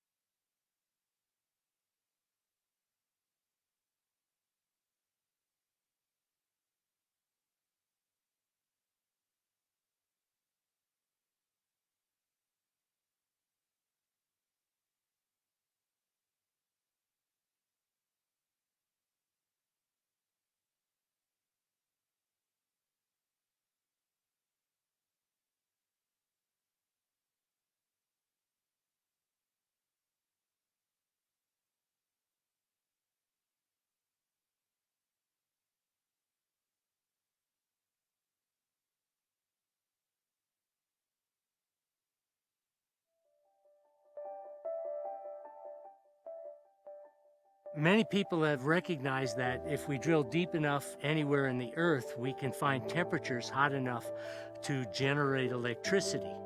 All natural geothermal systems have three key elements: heated rocks, a network of interconnected fractures that forms a permeable reservoir, and water to circulate through the hot rock and extract the heat. Because temperatures increase with depth, we can drill anywhere to find rock hot enough to generate electricity. However, finding rocks naturally fractured enough to heat water on a commercial scale has been the biggest challenge in developing geothermal electricity projects. The term Enhanced Geothermal System, or EGS, is used to describe man-made reservoirs in hot rocks with low natural permeability. This is the case at the Central Utah Forge site near Milford, where there is heat and water, but the rocks do not have the permeability needed to form a natural geothermal reservoir. Using a conventional oil drilling rig, we will first drill an injection well into granitic rocks to a depth of about 7,500 feet, where the temperature is 390 degrees Fahrenheit. Water pumped into the injection well under pressure will open existing fractures and create new ones. This will produce an interconnected fracture network that will form the reservoir. The increased permeability will allow the water to circulate through the open fractures and extract the heat from the rock. A production well will then be drilled to extract the newly heated water, which can be passed through a geothermal power plant to generate electricity. The cooled water will be returned to the reservoir via the injection well, where it can be reheated and used to produce renewable energy for Utah and the nation. After we've done the drilling, we will measure the temperatures, we'll measure There's a couple of stresses in things the that rock. we're going to do first. We will inject water to see how... Everyone, we're going to begin here real shortly. Please get your seats, and we can what talk we're learning so far, very, very little a little bit water. later. We're going to have to augment the cracks that exist in the rock. In all of the work that's been done in enhanced geothermal systems in the past, making sure that we can create an extensive network in the subsurface or enhance existing fractures to sustain fluid flow at economic rates is a barrier that we're looking to test here. The particular well we're drilling now is to prove to the Department of Energy that the criteria they've established for an enhanced geothermal system reservoir or forge reservoir exists at this site. Utah really has the premier asset, and we've demonstrated that through years of research. And we are committed to working with DOE to realize their vision for enhanced geothermal systems. It's very large for Beaver County already have. We have 5 renewable energy sources now. It's very exciting technology process, and we're very excited to see it come and are very supportive of it. I think they've come to Utah and they've seen the real potential, both in terms of our resources and our human capabilities, our innovative spirit, if you will. To see the technologies that are being applied in a new and innovative way, and then to see where this resource is located and bring all of that together in a visual is really helpful in determining what the right location is, and we believe that right location is Utah.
Good morning, everyone.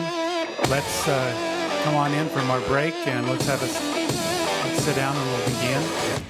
We're kind of on a schedule that we need to be ready to go with. Would like to introduce, first of all, Mike Vandenberg. He's from the Utah Geological Society. He has an announcement that he'd like to give everyone, and then we will turn the time over to Rulon Gill, the chairman of the Utah Board of Oil, Gas, and Mining. So everyone, if you could listen to Mike Vandenberg. Thank you.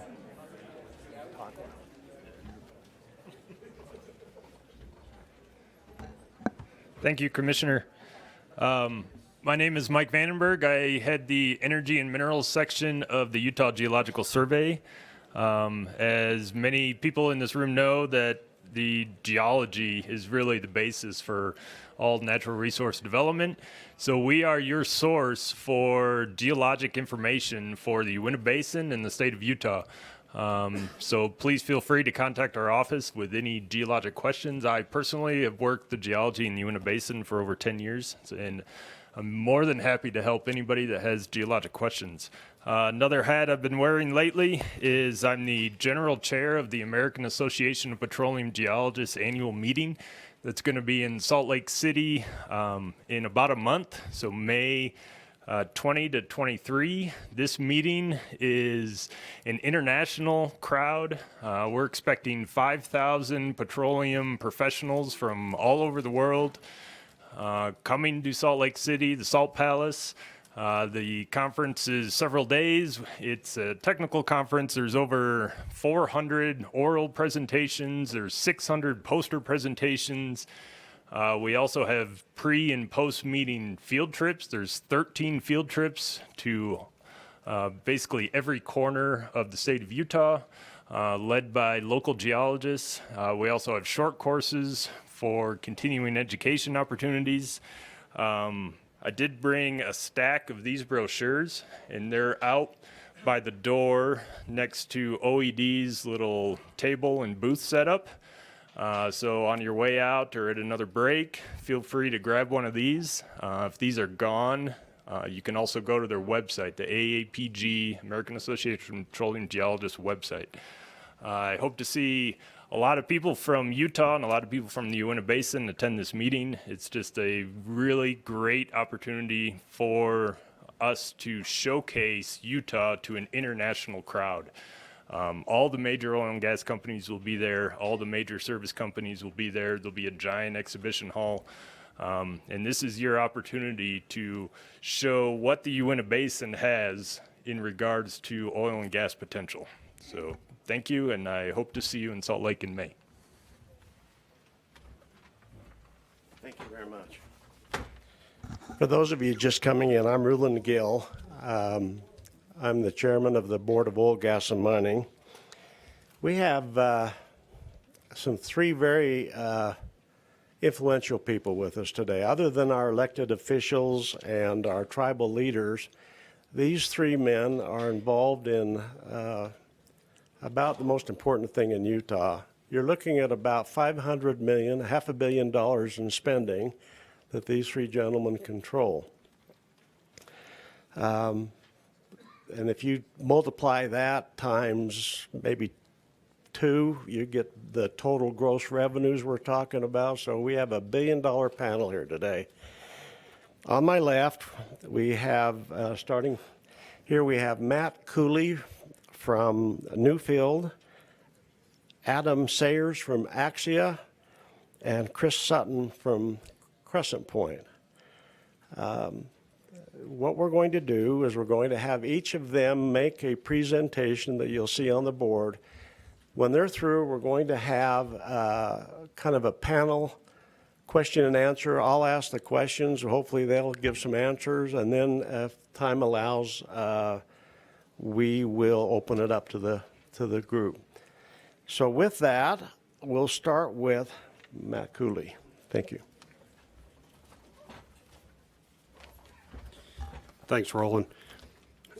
And I'll try to keep it brief. I know I'm one of the ones standing between you all and lunch, so I'll try to keep it as brief as possible.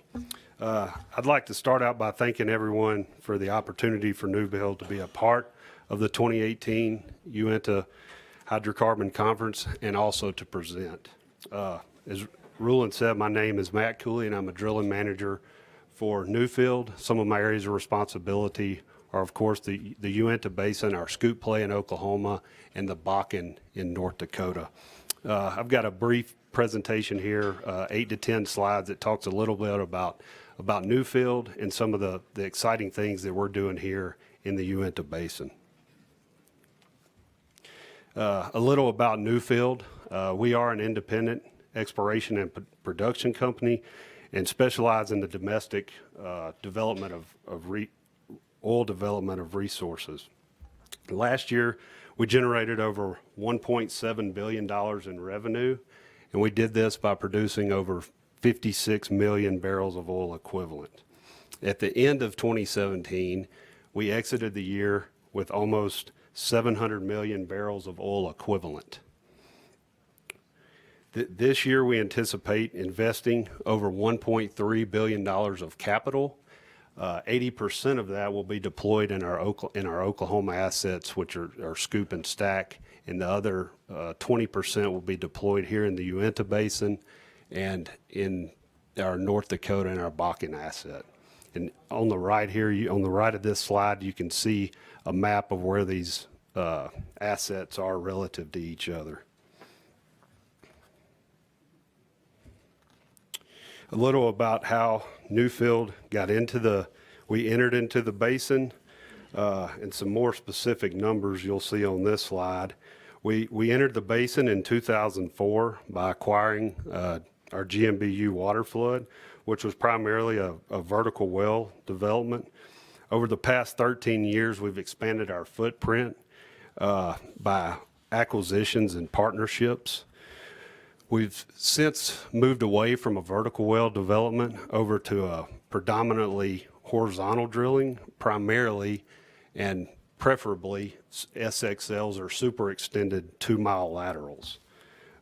Some significant numbers for Newfield here in the Uinta Basin. We have over 225,000 net acres. We employ over 300 people in the basin, and we expect to average over 17,000 barrels of oil equivalent a day in 2018 for our daily production.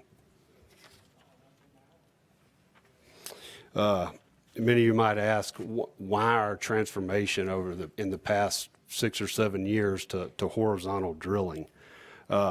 Horizontal drilling is a much more efficient and effective way to develop the resource.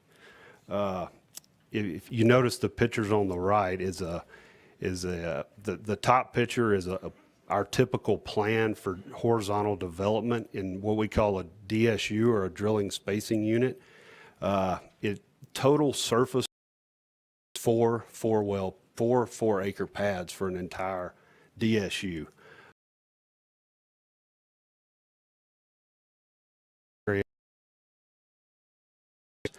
Would be between 60 and 80 acres of surface disturbance. So that is one of the main drivers as well. Horizontal drilling substantially reduces the amount of surface disturbance required to fully develop the asset.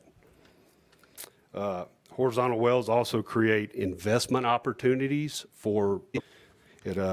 It also allows areas to be developed with limited surface use, in some more environmentally sensitive areas to where you can go out and reach places that we can't necessarily put surface pads in a vertical well development scenario. And some of our specific Uinta Basin horizontal accomplishments, we started back in 2010, over 7 years ago, drilling horizontal wells in the basin, and we've already drilled over 120 to date. Our complete well cost started out back in 2010, 2011, somewhere in the $14 to $15 million all-in cost. And since then, over the past 6 years, 7 years, we've cut that in half.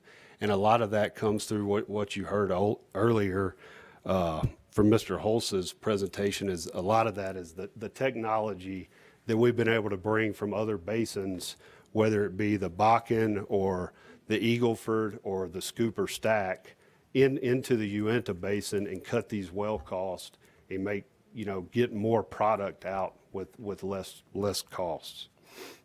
And across our position, we've drilled 8 different targets. So a tremendous amount of potential here. Some of our areas with over 4,000 feet of stacked play. So very, very tremendous opportunity from a horizontal drilling standpoint moving forward here in the Uinta Basin. And this next slide, you can see that a lot of these are new field well results, and others are some of our peers around us. But several of these wells are over 2,000 barrels a day, and none below 1,000. But all of them average at least 89 to 90% oil, which, as you're all aware, or most are aware, that's what we're going after now with the difference in oil and natural gas. We need large percentages of oil from our wells, and it's just 90% oil on these things is just tremendous, and we're very excited about what we're seeing from our horizontal drilling results. And some of the challenges on the road ahead, infrastructure. We're gonna need to build out additional infrastructure to reach some of the remote areas that are on the fringes of our acreage positions. Takeaway capacity. We're gonna have to increase that so we can get our products to market, and air quality. And finally, I'd like to thank the Uinta and Duchesne County Commissioners and their teams for all the hard work and working with the oil and gas industry to draft and pass the State Regulation of Oil and Gas Act. It would not have been possible without their hard work and commitment, and the commitment of their attorneys. Senator Van Tassel and Representative Albrecht, thank you for leading this effort at the State House level. The governor's team was key in shepherding our cooperative efforts, and this legislation will go a long way to protecting the economic health of our basin. And finally, it should also serve as a reminder to us as the operators in the basin that we as an industry must be good neighbors. So, any questions? We'll get questions in a minute. Okay. Let's go to the next presenter. All right. And with that, I'll turn it over to Adam. Thank you very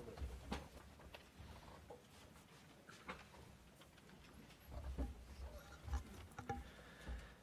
Thank you. My name's Adam Sayers. I'm president and founder of Axia Energy.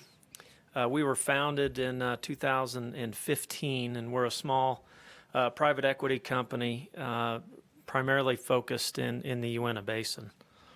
And Mr. Gill asked us to, talk a little bit about horizontal drilling.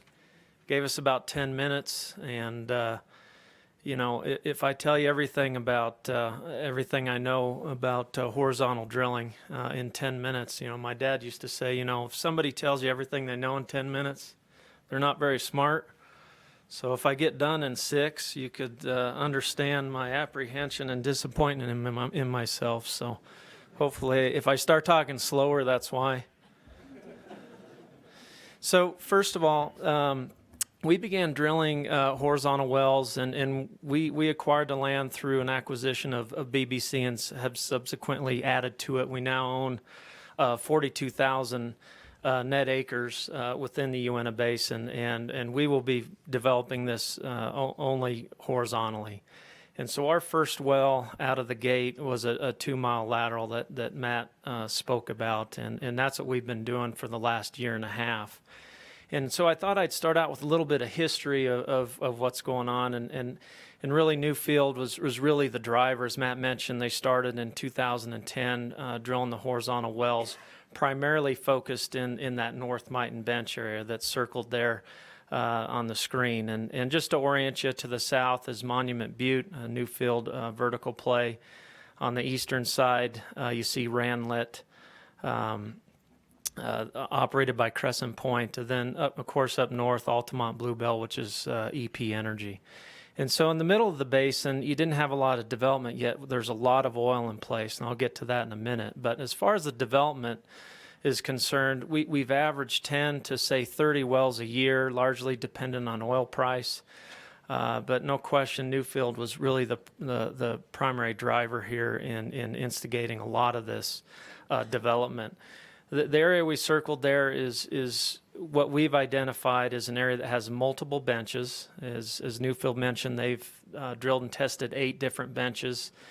In the 12 wells that we've drilled, we've tested 6, which is pretty aggressive to go after that many zones that early. But in that area that I circled there is, generally speaking, is an area that's overpressured in multiple zones. And so this is what we consider to be a core area, at least from our standpoint. So you're going to see a lot of development in this particular area in the years to come. Here's what's interesting. You look at 200 horizontal wells have been drilled in this basin to date.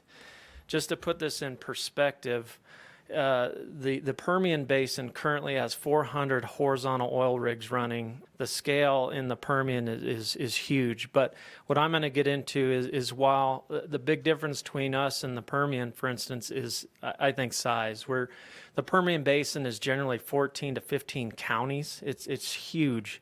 Here, smaller, but the amount of oil per section, I think, competes with any other play in the country.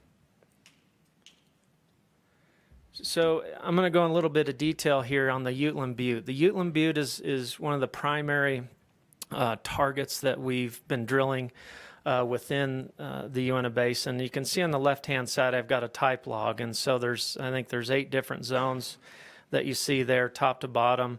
And in this particular case, it's about 2,400 feet. And so you have 2,400 feet of vertical column where you have pay. In other words, you got oil in these particular zones.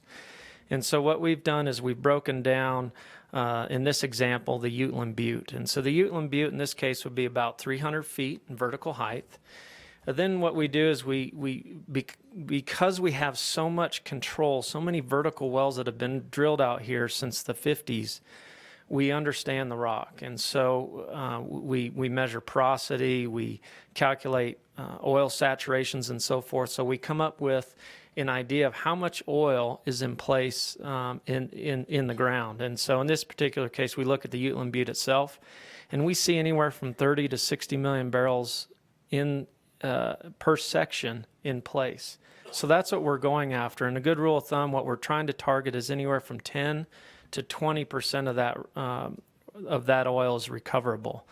And so the amount of resource in place by section here competes with any other play in the U.S. oil play. And there's a lot of other things that we'll get into is some of the other benefits of why it competes in terms of pressure and oil quality and so forth. But this absolutely is a very, very oil-rich environment. No, by the way, you have 7 other zones that display a lot of oil in there as well. And so it varies anywhere from 30 to 50.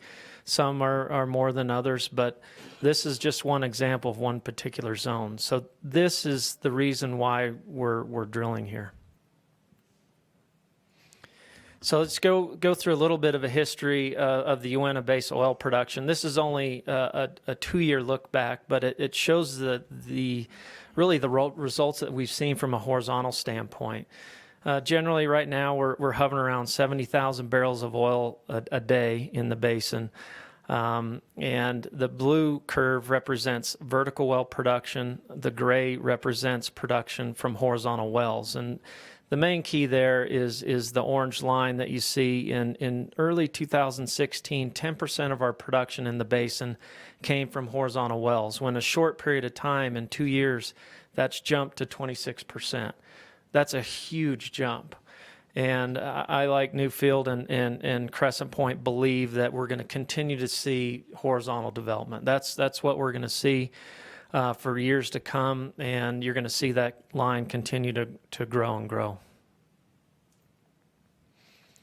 So this is just a quick look at, it's just good to understand what it takes to drill 2 miles of lateral. So when you're thinking about this, we're drilling 2 miles down, and then we're drilling 2 miles out. That's, for a total of about 20,000 feet, and we're generally putting that within 5 feet of where we want it, okay?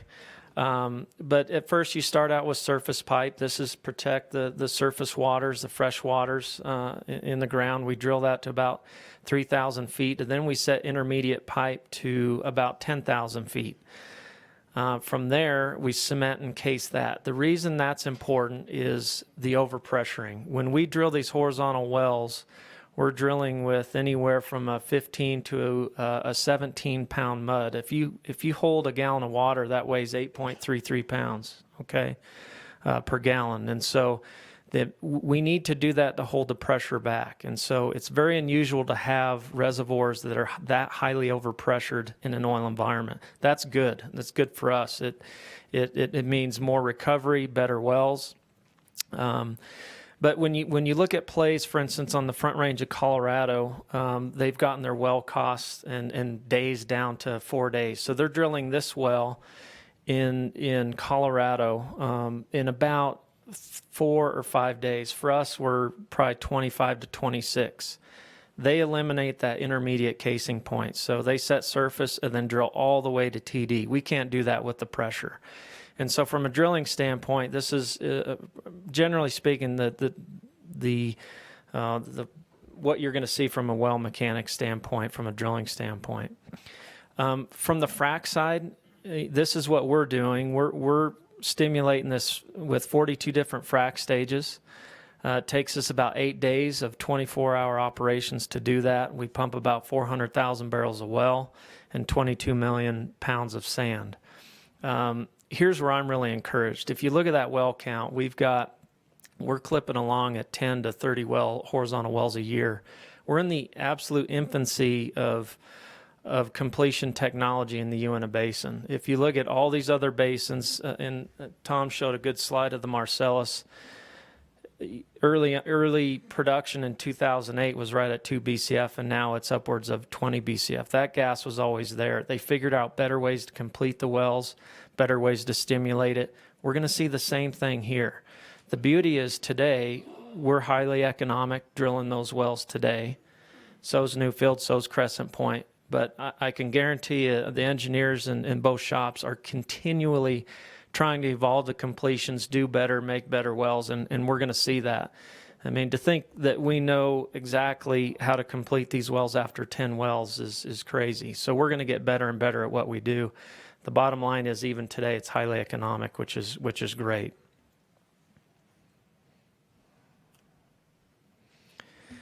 So this gets to the point, okay, why horizontal versus vertical? Well development's been going on for 60 and 70 years in the Uinta Basin. And this is specific to our area, okay? So this represents on the left-hand side 2 sections, section 1 and 12. And 3 years ago, this would be considered a fully developed 2-section development, okay? And in our particular area, the average was 180,000 barrels a well. And so if you took a fully developed section, which would be on 160 acres in our particular area, you would see 1.4, if you see that bottom left table, 1.4 million barrels of recoverable reserves out of 8 wells. Today, we would not go drill. These wells would cost between call it $4.5 million to go drill for 180,000 barrels. You wouldn't do that. That doesn't meet economic hurdles. And yet, back to the data, when we reviewed what we saw in these formations, we knew that we were not recovering the amount of resource that was there. We were continually calculating far more oil here than what we were recovering. And so that's what led us to, well, maybe we need to do something different. And so when you look on the right-hand side, this is a full development. And this is an example of the Uteland Butte formation. So we've drilled a 2-mile lateral in the Uteland Butte, of which we've got 3 Uteland Butte wells online today. And our results are north of 1.6 million barrels. And so we need to put that in perspective. And so with one well in one formation, we will recover more oil than 8 vertical wells did in 2 sections. Okay, so now what does that mean? Well, we need to fully develop the Uteland Butte in these two sections, which means we have anywhere between 4 to 8 more wells to drill. In this particular diagram, I've got 8. So you have to drill more wells to recover oil in the Uteland Butte, okay?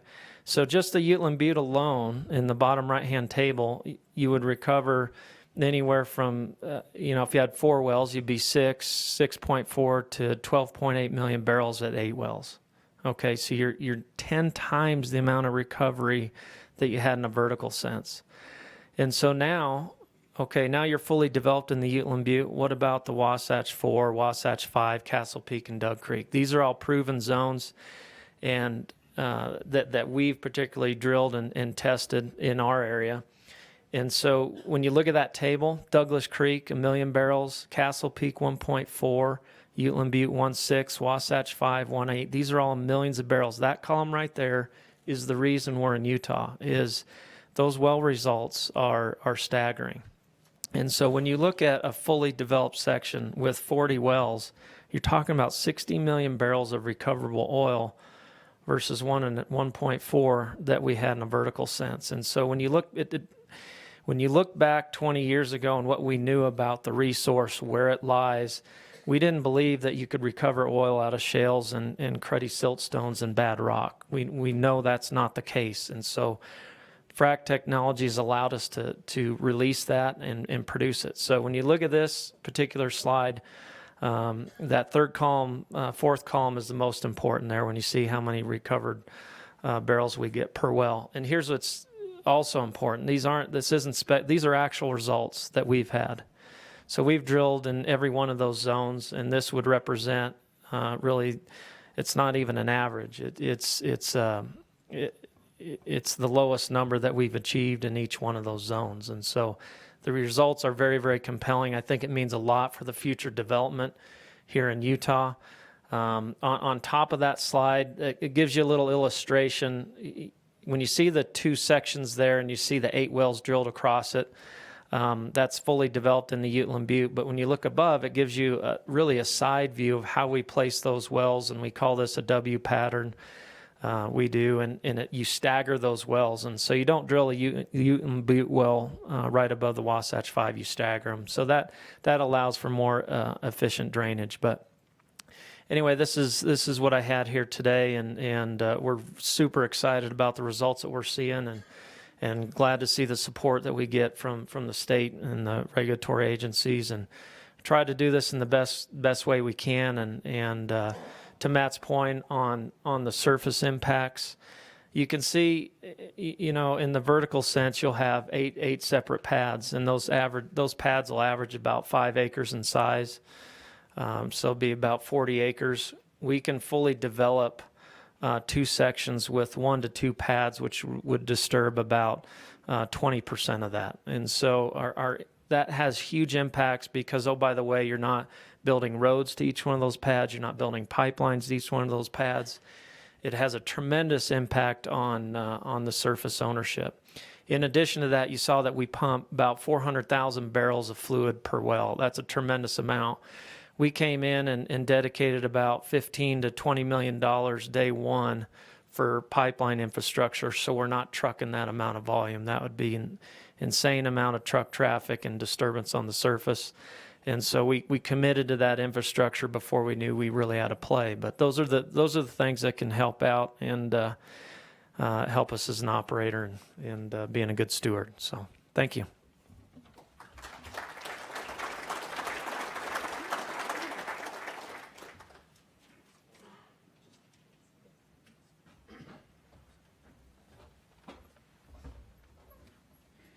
Good morning. Thank you for having me. My name is Chris Sutton. I'm VP of Exploration for Crescent Point Energy US. I'd like to give you an update on our Uinta asset, and we'll focus specifically on horizontals and some of our results there. So let me give you some background about Crescent Point before diving into the Uinta operations. Crescent Point has 3 main operating areas: Williston Basin, both in Canada and in the US, Southwest Saskatchewan, just to the left of it there, and then further south on the map is Uinta Basin. This year we plan to put around $300 million to work in the basin. That's around 20% of the corporate budget.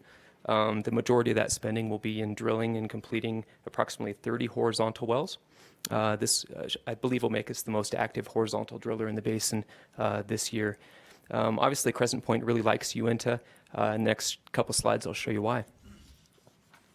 It starts with the rock. I'm a geologist by background, so that's where I really get into it. The Uinta offers a really thick oil productive section that rivals even some of the best stacked plays in North America.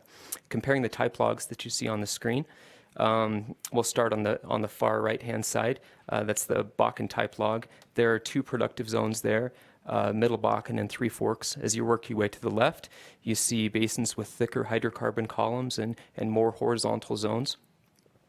In that aspect, Uinta, second from the left there, compares very favorably to the Permian Basin, with shown in the leftmost type log with the Midland type log.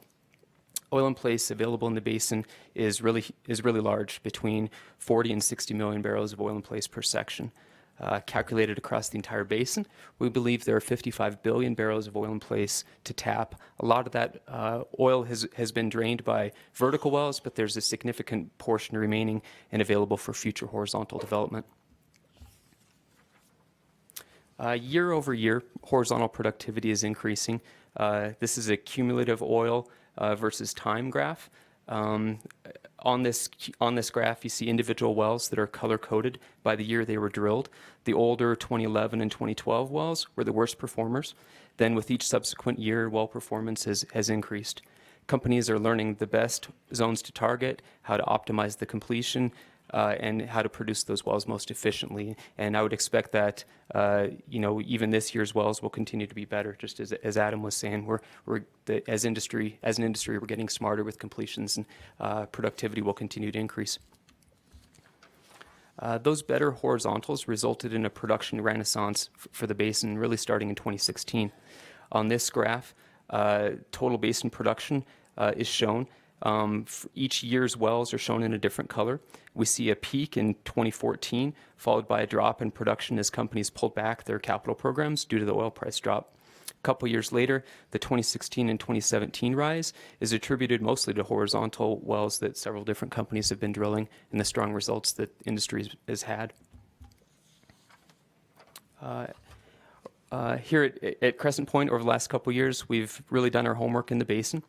We collected core in 14 wells. We have a total of 5,000 feet of rock, as illustrated in the picture to the left. The data gives us true rock properties such as porosity, permeability, oil saturation. All of those are necessary to understand the resource available and how to get it out in the most efficient way. In addition to licensing several 3D seismic surveys, we shot our own high-density 140 square mile survey that covers the Randelette field on the eastern side of the basin. That field previously didn't have any 3D coverage at all.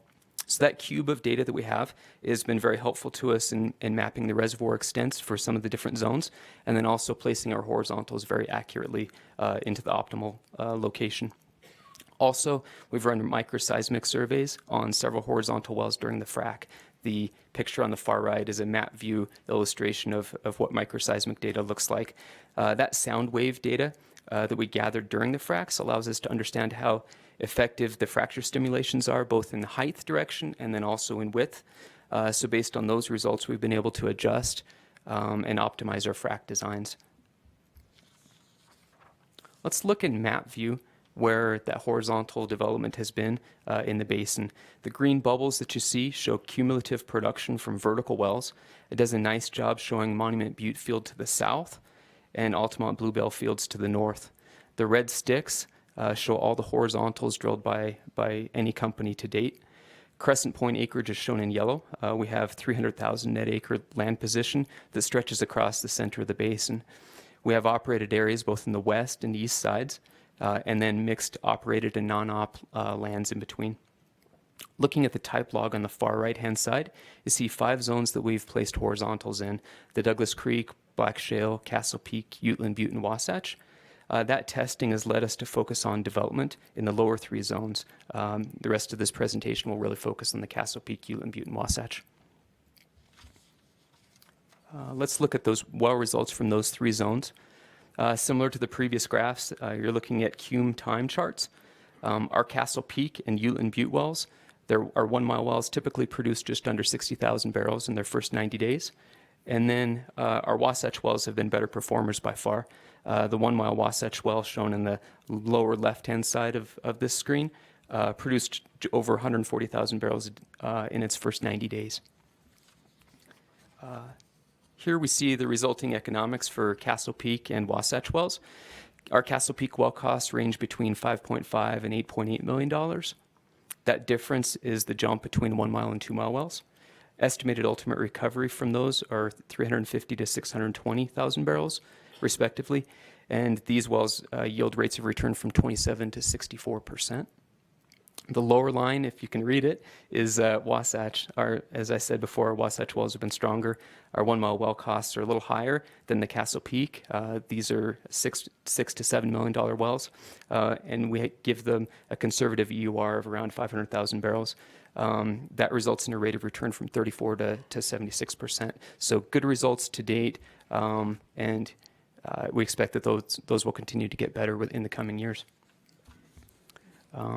These well results have allowed Crescent Point's Uinta production to grow significantly in the last 2 years.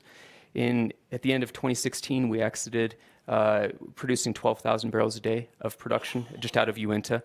If our 2018 program continues as we expect, we should double that over a 2-year time period, so that by the end of this year, we should be producing 25,000 BOE per day. Our inventory of undrilled horizontal locations has also increased dramatically over the last couple years. A few years ago, when we had no horizontal wells in inventory, we were drilling only vertical wells. Today, we recognize 850 risked 1 mile locations in inventory. So shown in the chart to the right, the blue line shows our horizontal drilling. We started out slow the first couple years in 2014 through 2016 as we delineated, did our science, and then that's really ramped up in 2017 and into 2018 as we moved closer to development phase. So to recap, here's some of our learnings. Uinta offers a really thick oil column with multiple horizontal targets. In Crescent Point's areas, we see 3 zones emerging as the most extensive, the most repeatable, the zones that we can count on. Those are the Castle Peak, Uteland Butte, and Wasatch. Also, a learning is how low of porosity and permeability rock can be economic.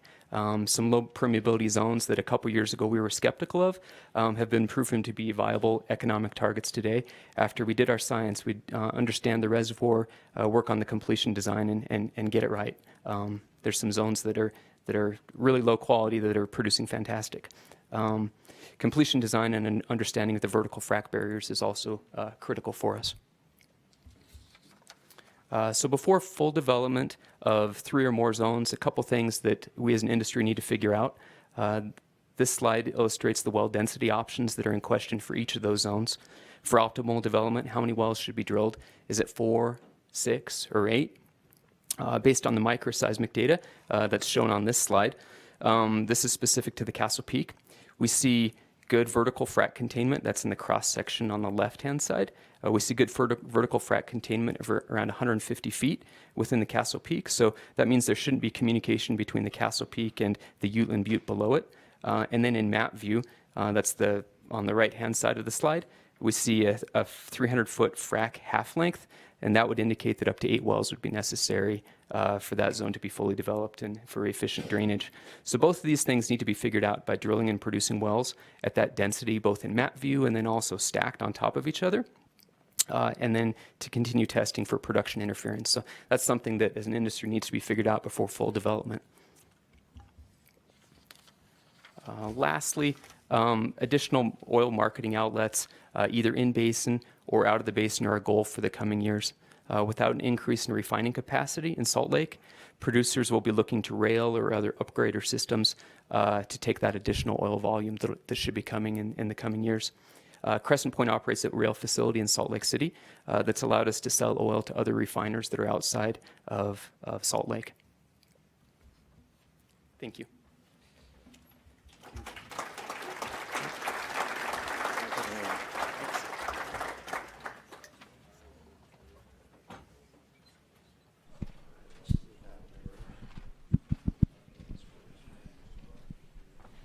For those of you that are watching on the YouTube, what we're talking about is if you had the area we were looking at and you compared that to a piece of pie, and you took one slice and you took one nibble, that's where we are today.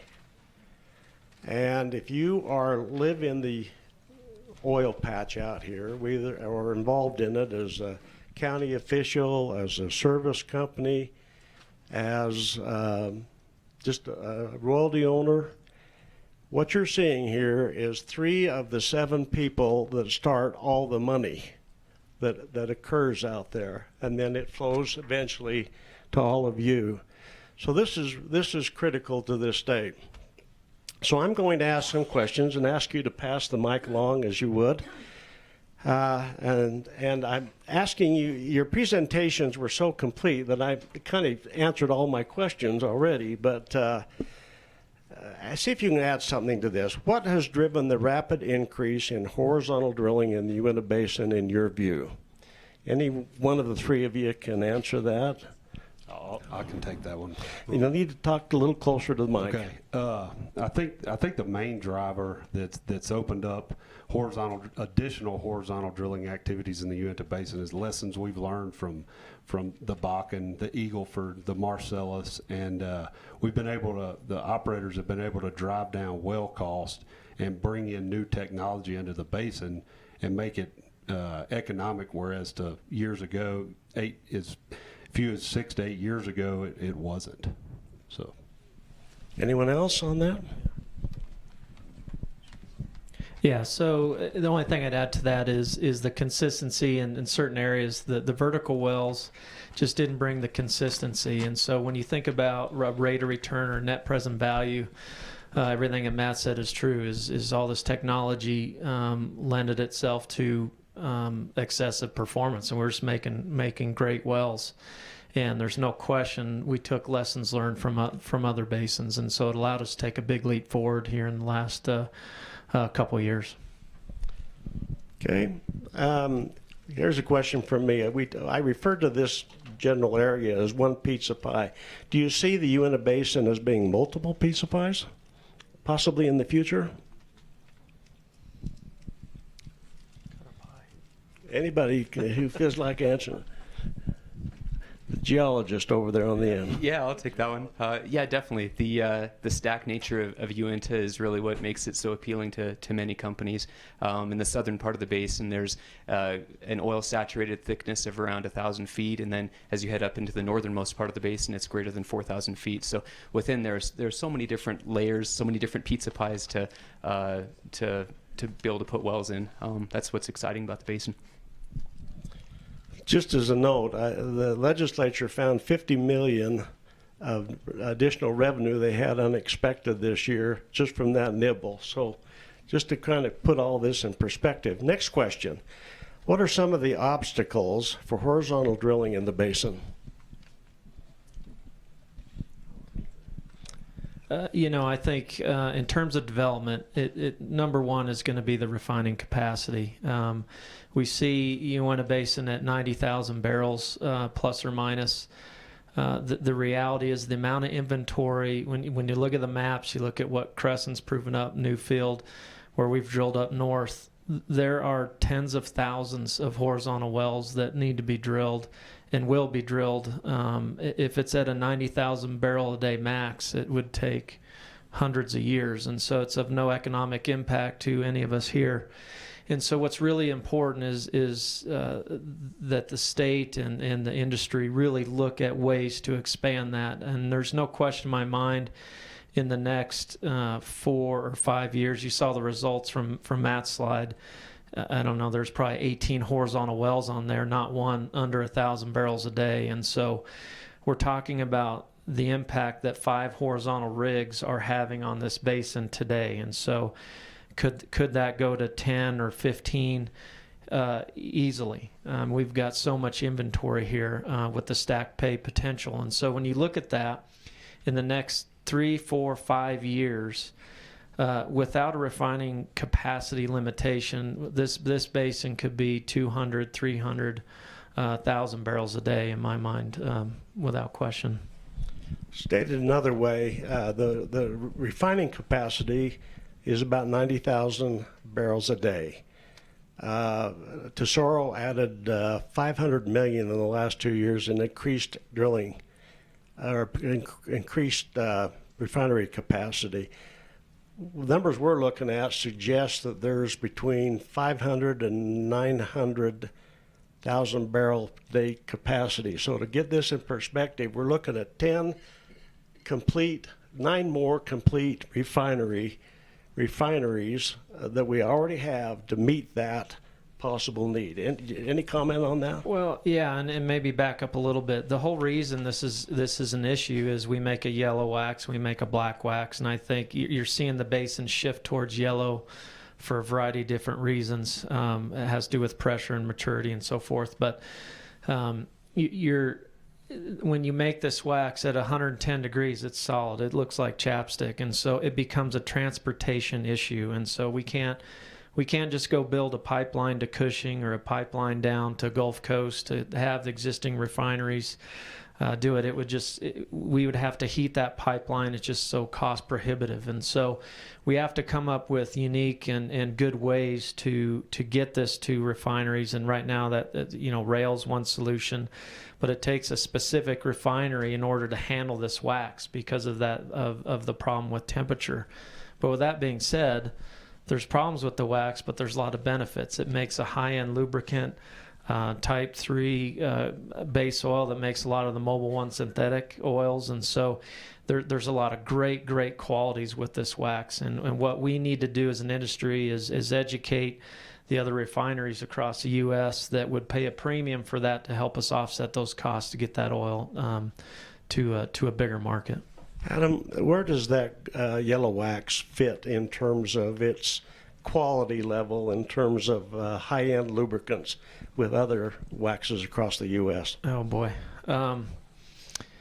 It's a unique barrel. And so, as we've seen, the U.S. is now, it's going to probably exit 2018 above 11 million barrels a day. And so there's a lot of oil on the market.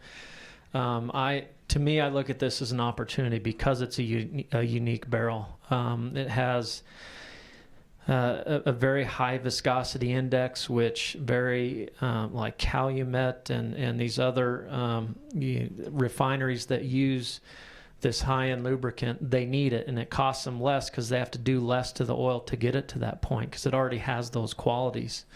And so the other point is it has very low metals content, and so when you put it into a refinery, there's less waste, there's less junk, there's less metals that cause problems in these different refinery different stages in the refinery. And second, it has very low sulfur, and that's a really good the yellow wax does, and that's a really good component because there's a lot of new offshore regulations that are coming on that could be used for what they call bunker fuel for offshore ships and so forth. And so I think there's a lot of attributes of this oil that are going to make it marketable. It's how do we get it to that market? Next question. Where does the Uinta Basin fit in with respect to the potential for other horizontal plays your company is involved with? I think, we're in the early stages. From a horizontal development standpoint, we're at the early stages right now within the Uinta Basin, and I think this is a prime opportunity to get things right before we really start large, full-scale development. There were a lot of mistakes made in the Eagle Ford and the Bakken as far as spacing and target intervals, and so I think we should all take the operators and the regulatory bodies and take this opportunity to get it right while we're in the early stages of development in the basin. Anyone else? Yeah, from an economic standpoint, they rank kind of in the middle of the pack for Crescent Point's inventory corporately, but I expect that that'll continue to get better as industry makes well results better in the coming years. And then, yeah, that was it. Chris, while you have that mic, with the recognition and success of several new horizontal reservoirs, does the geology lend itself to even more possible plays? Yeah, definitely. I mean, in my presentation, I pointed out the three that are pretty well delineated: Castle Peak, Uteland, Butte, and Wasatch. But both above and below those zones, there are definitely zones that have the same rock qualities. And we're really looking for zones that are continuous, that you can count on them. Shallow in the section, there's some sandstone reservoirs that are very spotty. And although you can have some individual good well results in something like the upper the Douglas Creek or even the Garden Gulch shallow in section, those zones aren't repeatable. But a little bit further down, there are a couple other zones, even into the Wasatch, that look to be very consistently present across the basin and good future repeatable targets. This is for all three of you. What advancement in technology do you see that could increase further development in the Uinta Basin? One thing I think all oil and gas companies are looking at right now is big data. You know, what can we do as companies to learn faster, and where, you know, we can transfer learnings after drilling 10 wells versus drilling 100 wells. So I think big data is going to be one thing, and then also, as I mentioned before, what other basins are most analogous to the Uinta Basin, and how do we bring those learnings in here faster? Anyone else? It's going to be completions in my mind. Completions has driven our industry for the last 10 years, and to think with 200 horizontal wells down that we have it figured out, we're going to see a great evolution there, and tweaking those completions to make our wells more economic. And whether that's job size, whether it's sand size, how much sand do you pump and when, if it's hybrid fracs, if it's a shift totally to slick water fracs and no gel, you're gonna have that evolution come over the next 2 to 3 years. Speaking of fracs, in some other areas, just to put this in perspective, one frac is about half of a unit train, so it's about 50 railroad cars full of sand for one frac. Is that close to it here? That's right. Yeah, I think one unit train holds about 20 million pounds of sand, and that's right where each one of our wells takes a unit train full of sand back to the infrastructure. And that's a good reason to have a railroad, to get it here so that we can take the crude out. Last question. With the success of horizontal drilling, what impact will this have on marketing the waxy crude, and what steps do we need to take to resolve it? Adam, I'm going to start with you on that. Yeah. I think that's our biggest challenge. No question about it. Again, with the amount of inventory we have today, we're easily a 300,000-400,000 barrel a day type basin. I do believe strongly in that, and I do think it's rail. You could do a heated pipeline for a short 30 or 50 mile type length, but to do it to a complex, I think is unreasonable. There could be maybe some chemical solutions. You can dilute this oil. You can take a yellow wax and dilute it, and a black wax, but you need about 5 to 10%. So for every barrel of yellow wax you have, you need 9 barrels of some other crude, and so supply of that crude becomes an issue. And so you could transport a pipeline then, but you need supply of another crude to do that. And so I think the steps we need to take, in my mind, I think rail is probably the one solution that rises to the top. Other refinery expansions and so forth can happen, but if you look at the expansions that really Newfield backstopped in 2013-ish, we went from, I think, 55,000 barrels a day to 90,000 barrels.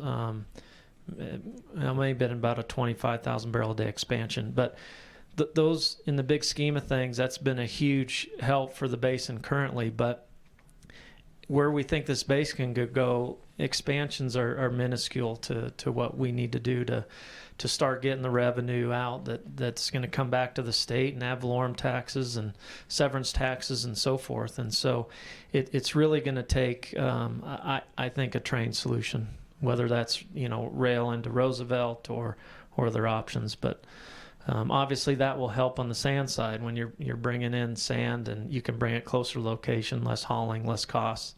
It's going to make this play more robust if we can cut those costs, find the premium buyers to help offset the rail cost. To give you perspective, to take a barrel from location, you truck it to the rail site, and then you rail it from there to say Gulf Coast is probably on the order of $16 to $18, and so it is significant. And so we need to find that long-term market that may see the benefits in the lubricant side that could pay a little bit of a premium that would help offset some of those rail costs. Just so you know, at the legislature this year, a couple of guys went up there and asked for 30 to 50 million, and provided we could make a good argument for it, and provided there were checks and balances, and the legislature was very happy about that, and that's very doable. That would go to feasibility studies, engineering, and figuring out how to do it. And then the rest of the money is available for low-cost loans. So this railroad idea is very doable if it's done wisely, if it's done with the help of the industry.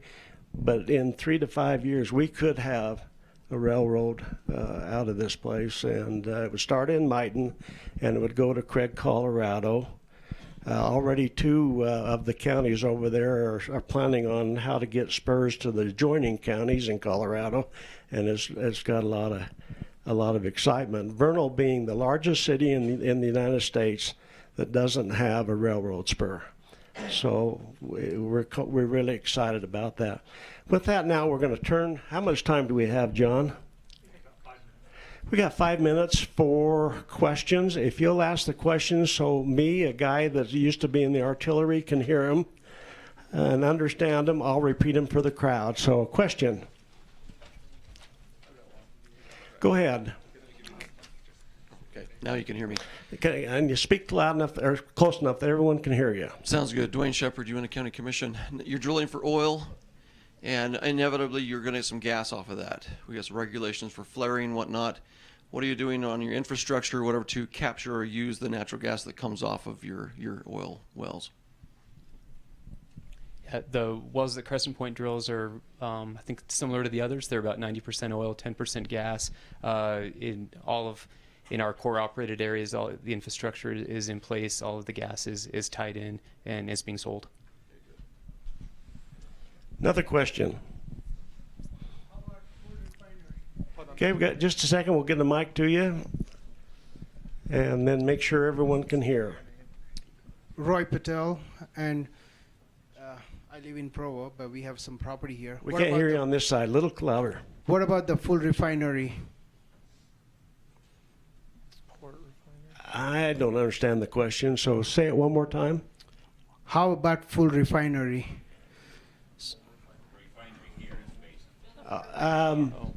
That, I think, would be one of the options that this 30 to 50 million that we're going to hopefully get would look at all the options and make an informed decision. It's a political question, but yeah, Adam, do you want to address that? Yeah, I do know a company is looking at building an additional refinery closer to the production. So they're looking at that and trying to get funding, and obviously it's a long lead time from a permitting standpoint.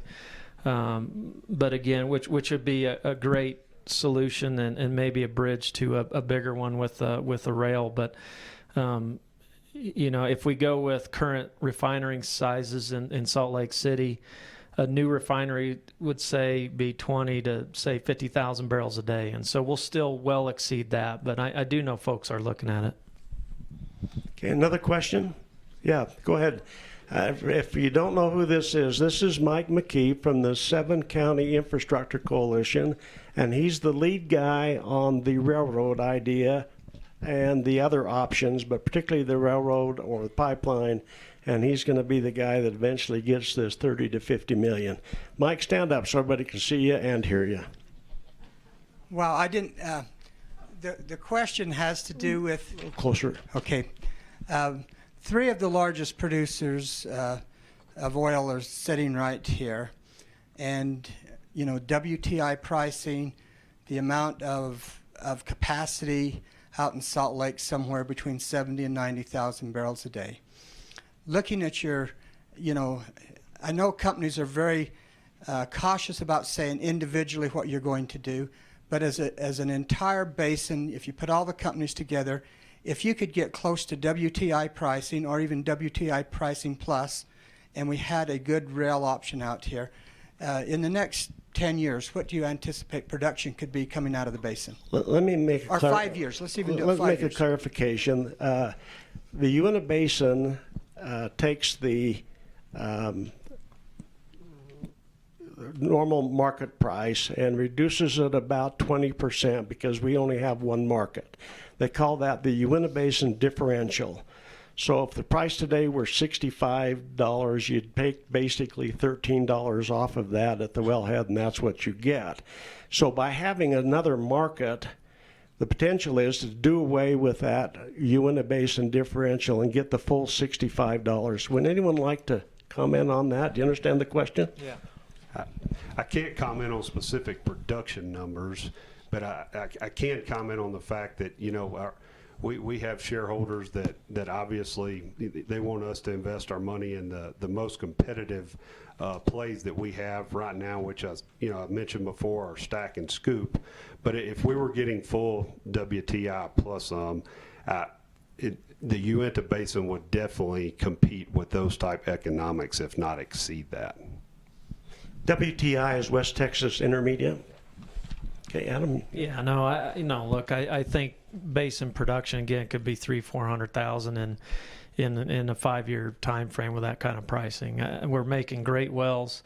We have a minuscule amount of rigs developing this at 5, I think, horizontal rigs right now. So I think production could grow expansively. But it all depends on that pricing, and what we're going to get. What the bonus is really important to try to offset those costs, because the reality is Salt Lake's going to sit there and swing off of what discount we're getting. In theory, they could be $1 less than $1 less cost than what we're paying to transport it, right? So I don't think we're ever going to see Salt Lake City go to zero. I'd love it if we did. Discount, but it's going to take that education of finding somebody that will pay that bonus, help offset those costs, and I think that's going to keep the Salt Lake market close to that. John, how are we doing?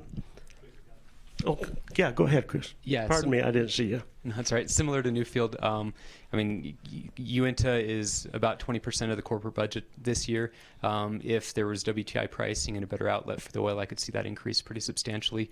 The well economics would support it with better oil pricing. Final comment by me as a regulator and a former oil and gas guy. It's for us, it looks like the game is state versus state for capital allocation. And the key is to have an environment, both in transportation, regulation, predictability, that can lend itself to your companies giving an allocation to Utah. A few years ago, we were getting peanuts, and now we're getting, what percentage are we getting of your capital allocation, each of you? It's going to be somewhere between 10 and 15% with Newfield.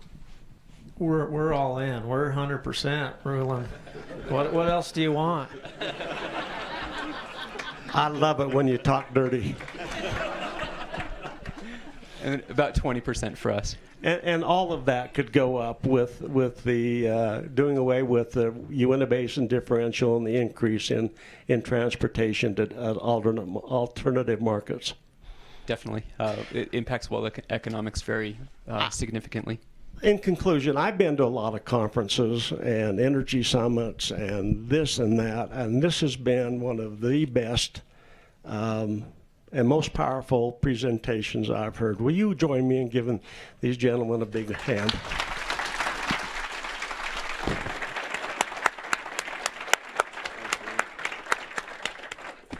With that, John, we are adjourned for lunch. No, we got more going. John, you're in charge. Who put me in charge?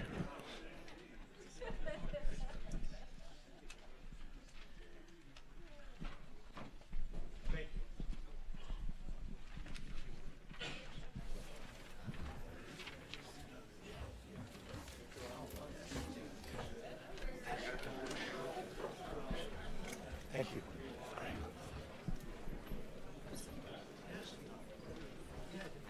Do you want me to introduce you, or do you just want to? I can just do it unless you want to.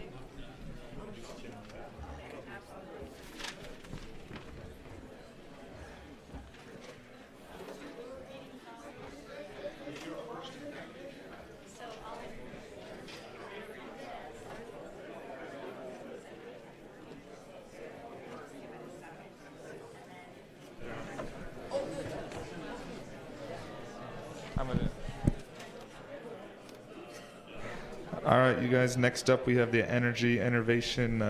We'll have some introductions by Linda. So I apologize that you thought you were going to lunch, and here we are. So here we are. You know, I'm excited to be here. I feel right at home. My name is Linda Cabrelis, and I'm with USTAR. And my father worked for American Oil Refinery, which later became a Tesoro for like 40 years. And so at our home, we talked all about oil and gas. And I've had a lot of relatives that have worked in mining, so I feel right at home.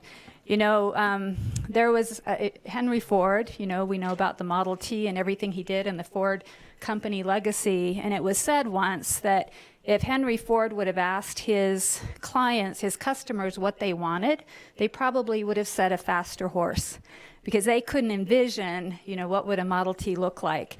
And when we've also had a lot of discussions today about innovation, and it's exciting to hear, you know, finding better ways that we can do things. So USTAR is the Utah Science, Technology, and Research Initiative, and we support economic development in science and technology innovation. So we're happy to participate here today, and we have 3 projects that we've helped support. And there's 2 companies and a university project that should be coming here. Okay, they are here. I was making sure. So first we'll hear from DPI IPG. This is a drilling company that has a system that can monitor conveyor belt wear, tears, or thinning, and predict when an issue will occur. And Randall Johnson will be our presenter there. Then we'll hear from emissions-based maintenance. They have a sensor software package that can assess maintenance on large diesel engines based on emissions to improve fuel economy, increase engine life, and decrease emissions. And then our third presentation will be from the PRISM group, which is Process Research and Intelligent Systems Modeling. This is led by John Hedegren at Brigham Young University. This project is a focus of big data and automation that solves everyday problems, and this project centers on predictive automation and will be presented by Brigham Hansen. And our second presenter is Jeremiah Forbush, which I don't think I mentioned. So we'll go ahead and turn the time over to Randall Johnson. We'll just have a couple of minutes right after each presentation for questions if you have any.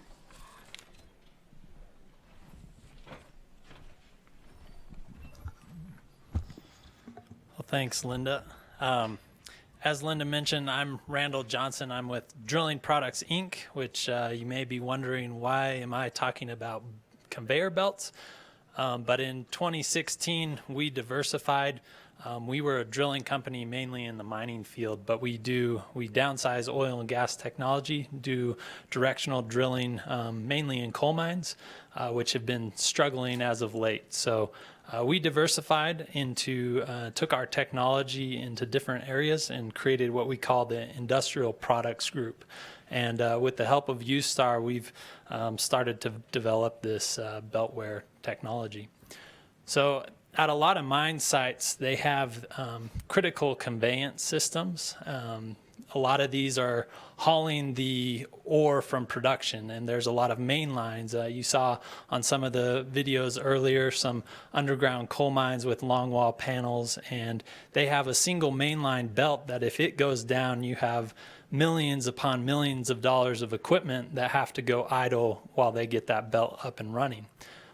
One of the big issues right now is the data that they're getting off of these belts is rather crude. Oftentimes it's very manual, so they actually have to take the belts down to do measurements. They even have people walk conveyor lines still to check idlers and things like that. So we're taking kind of an industrial IoT approach to solving this and getting them more data that they can make decisions on. So what we've done, we call this the 8-track approach, which, looking at the crowd, maybe half of you know what that is, maybe a little more than half. I know way more about 8 tracks than I ever thought I would, mainly what they are. But an 8-track is basically, I mean, that's a way that they used to play music, but they take a continuous belt, and there was 4 independent tracks, each with a left and right side to it. And to designate between it, there was a little foil strip. And that foil strip would hit a contactor, and so you could easily switch between the 4 tracks. Whereas with a regular cassette tape, you had to fast forward or rewind. And they have multiple songs on each track, but what we've done is a similar type of method. We're embedding targets, which would be synonymous with the foil contactor, and we embed those, and then we pass an RF signal through the belt, and we can see when those targets pass by. And depending on where we've set these targets, we know the wear depth that the belt has gone through. So we set a target at the 20% wear mark. So when that target disappears, we know the belt's worn 20%. So then we take all of this data. We're collecting a data point every millisecond. So our data is huge, but we are putting it into a cloud or local database, and then we historically trend it, and we can learn from it.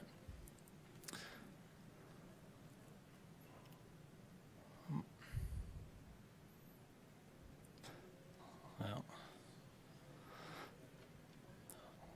uh-oh, press the wrong button. All right. So currently, I did mention that there are systems that they are monitoring data with. There is 3 really competitive solutions, and they're the RFID tagging. So what they do is they place RFID tags in the belt, and it goes through a transmitter receiver, kind of as this picture shows. And if that tag is still there, then they know that the belt hasn't ripped. The problem is that they're only detecting rips, and oftentimes these RFID tags get damaged. They also have these inductive wire loops, so they're embedding this big antenna wire, and they pulse a magnetic, they basically turn on an electromagnet, which makes a voltage, and they read back that voltage, and then they ultrasound the belt.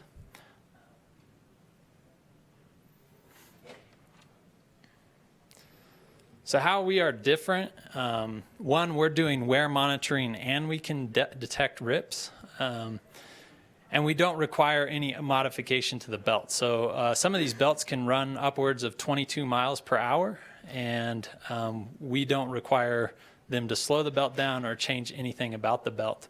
Whereas, with the ultrasound, they have to stop it. A guy usually manually places it on there.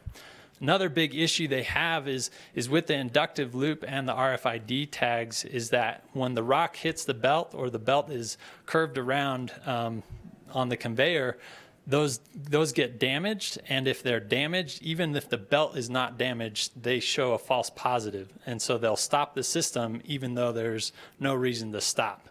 And again, some of these systems, it's $1 million an hour if you stop it. And then we're also low cost. A lot of these systems are upwards of $50,000 or require lots of man hours. So currently working with UStar, we've developed a fully functioning prototype, which you can see in the image there. And we have an MOU with our industry partner, and that's Finner Dunlop. They're the leading conveyor belt supplier in the US. And we're testing currently with them.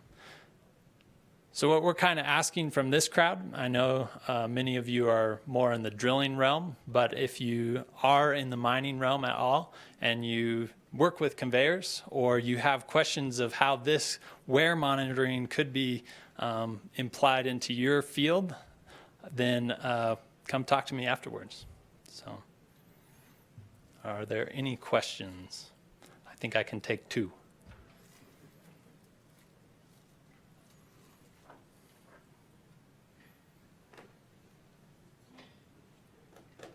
Great, thank you.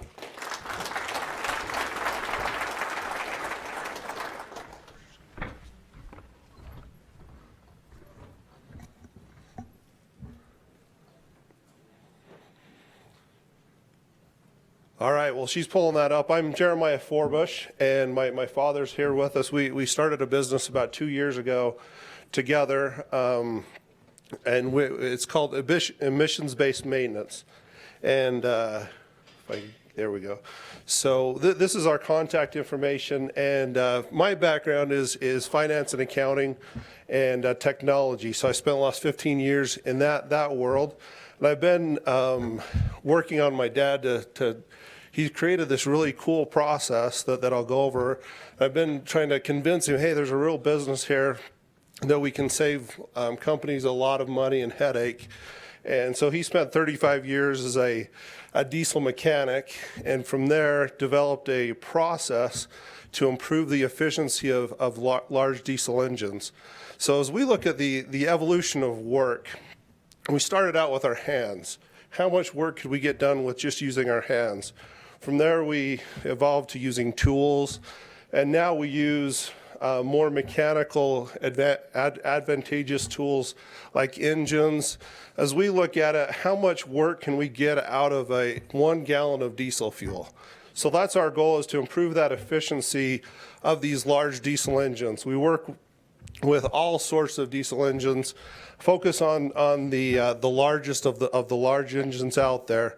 These are some of the partners that we work with, working on a strategic partnership with one of these that we're not ready to announce quite yet, but very significantly developed with those guys. But when we talk about large diesel engines, some people look at a school bus or a loader, something like that. So I just brought a couple pictures of the diesel engines that we typically work with. The one's a 320-ton haul truck. That's me down by the tire, the one on the left, and the other's an engine from a locomotive. Just massive pieces of equipment. So when we as you look at these diesel engines, they consume 100, 200 gallons an hour at full load on a locomotive, 50 to 60 on a big mining haul truck. And, you put that in perspective, a typical automobile running up and down the road consumes 480 gallons a year. That's the national average for all vehicles out on the road. These consume that by lunchtime. So there's a significant opportunity to improve that efficiency. When the engine owners look at how these engines degrade over time, they think it's the purple line out there. We found it's more like the black line if that engine is maintained and operated efficiently over time. So why is there such a big disconnect? Well, first of all, we have to identify when there are combustion issues that are out there. By doing that, we go sample the actual combustion or the emissions coming out. So we're looking at CO2, we're looking at NOx, we're looking at CO, O2, and we've created some software to actually look at the ratios of how they're supposed to be running compared to how they are running. These engines, it's really interesting, when we go out and look at those, there are no fault codes on these engines. And so the engine owner is thinking, hey, my engine's running pretty well, but there are some issues that we identify consistently when we walk up to these engines. We create a corrective action plan to correct those. And then the most important part is the continuous monitoring of these large diesel engines. And so, well, I'll just show you, this is a real world scenario of any fleet across the country. These are 12 haul trucks, 2,000 horsepower engines. The ones on the left, the light yellow and the light orange, are engines that were the older technology, and the dark orange and the blue is latest class technology. The dark shaded area is where these engines were approved by the EPA to operate. So you can see across the board, all 12 of these engines were above where they were approved to run. So that efficient, and we're looking at CO2 on this one, and so there's a correlation between CO2 and fuel efficiency. So that's dollars going out the tailpipe. And if you look at the green on 3 of those, this was a 2-week project, and we worked on 3 engines. The first, we actually reduced CO2 by 5%, the next one by 10%. We identified additional opportunities of 34 and 24% respectively on those 2 engines. And the last one was on a latest technology engine. People think these computer-controlled engines just operate the way they should. We actually were able to improve this by 29% just by performing maintenance improvements on those engines. So a significant result. And so how does it get to being able to deliver these type of results? In reality, the red line is how your engine is actually performing. There are small component issues that aren't picked up by the ECM of the computer on the engine. They go and they're undetected for a long period of time. That creates inefficiency. And all of that inefficiency between the black and the red line is what we work on to improve that efficiency. And then when you identify and make that corrected action, it returns back down to the black line. And the results in that able to reduce fuel consumption, gallon diesel, $1 million worth of fuel, about the commercial and off-highway and carcinogen. Really cool one from an environmental focus. Users of these large diesel, 1.7, it's about 10 cubic feet of CO2. So it's an extreme fit to the environment. So you have a financial reward for saving fuel, reduce your environmental impact as well. It's hard to understand what 1.7 billion pounds of anything looks like. That's 8 aircraft carriers or 21,000 fully loaded semi-trucks. So it's a significant impact to the environment. How do we get the results? Skinner here, he's commonly known in the mining space. He's 35 years of experience. You see the brands that he's worked with, extensive experience. When we formed the company, sat down and said we either need to the technology. So we've deliver the results. You'll test, go up and stick these large engines. With USTAR, we've been able to automate that and looking at the actual pull that over into the cloud and we're pretty. These are the type of engines that we work with: large pumps, large generators. The technology behind all of these vehicles or engines are pretty similar. If it's a large diesel engine, we can really help. So with that, what questions do you guys have? And I brought Skinner here as well. I'm going to make him speak.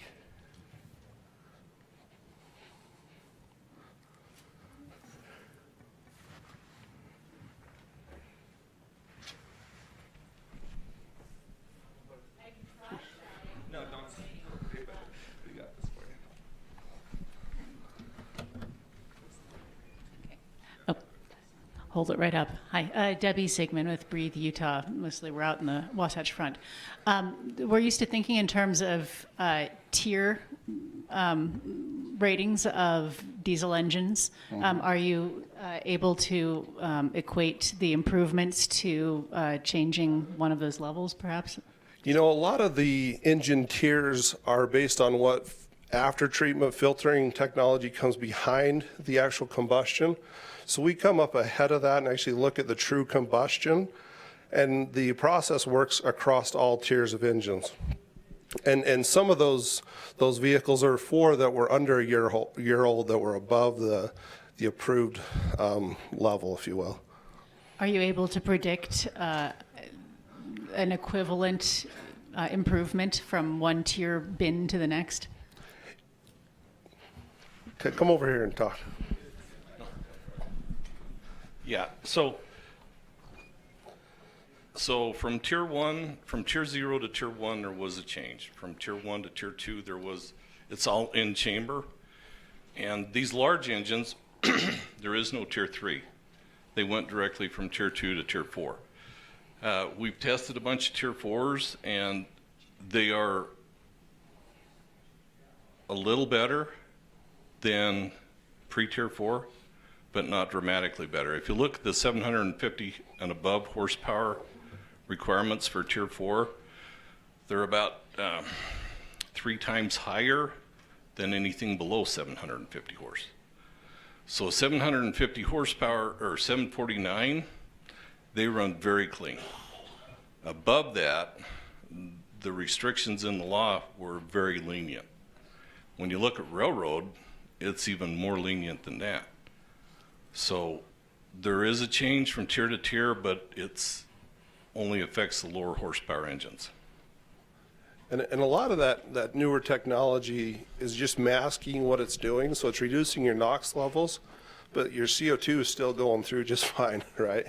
So there still is an issue by just looking at the pipe. So we look at the actual combustion that's coming out and looking at all those together. You know, one more thing on that, 750 and above, they only, on Tier 4, the requirement's only for NOx. PM and CO pretty much let that go. So, did that answer your question? We'll talk in the hall. Thanks. All right, any other questions? There's one here in the front. Ryan Swanson, EP Energy. Can this technology be applied to natural gas engines as well? Yes, it can. Are you talking spark ignition natural gas or dual fuel or what Spark type? and dual fuel. Spark more so than dual fuel, but Okay. like Yes, it compressors. can. Let's talk afterwards. Okay, perfect.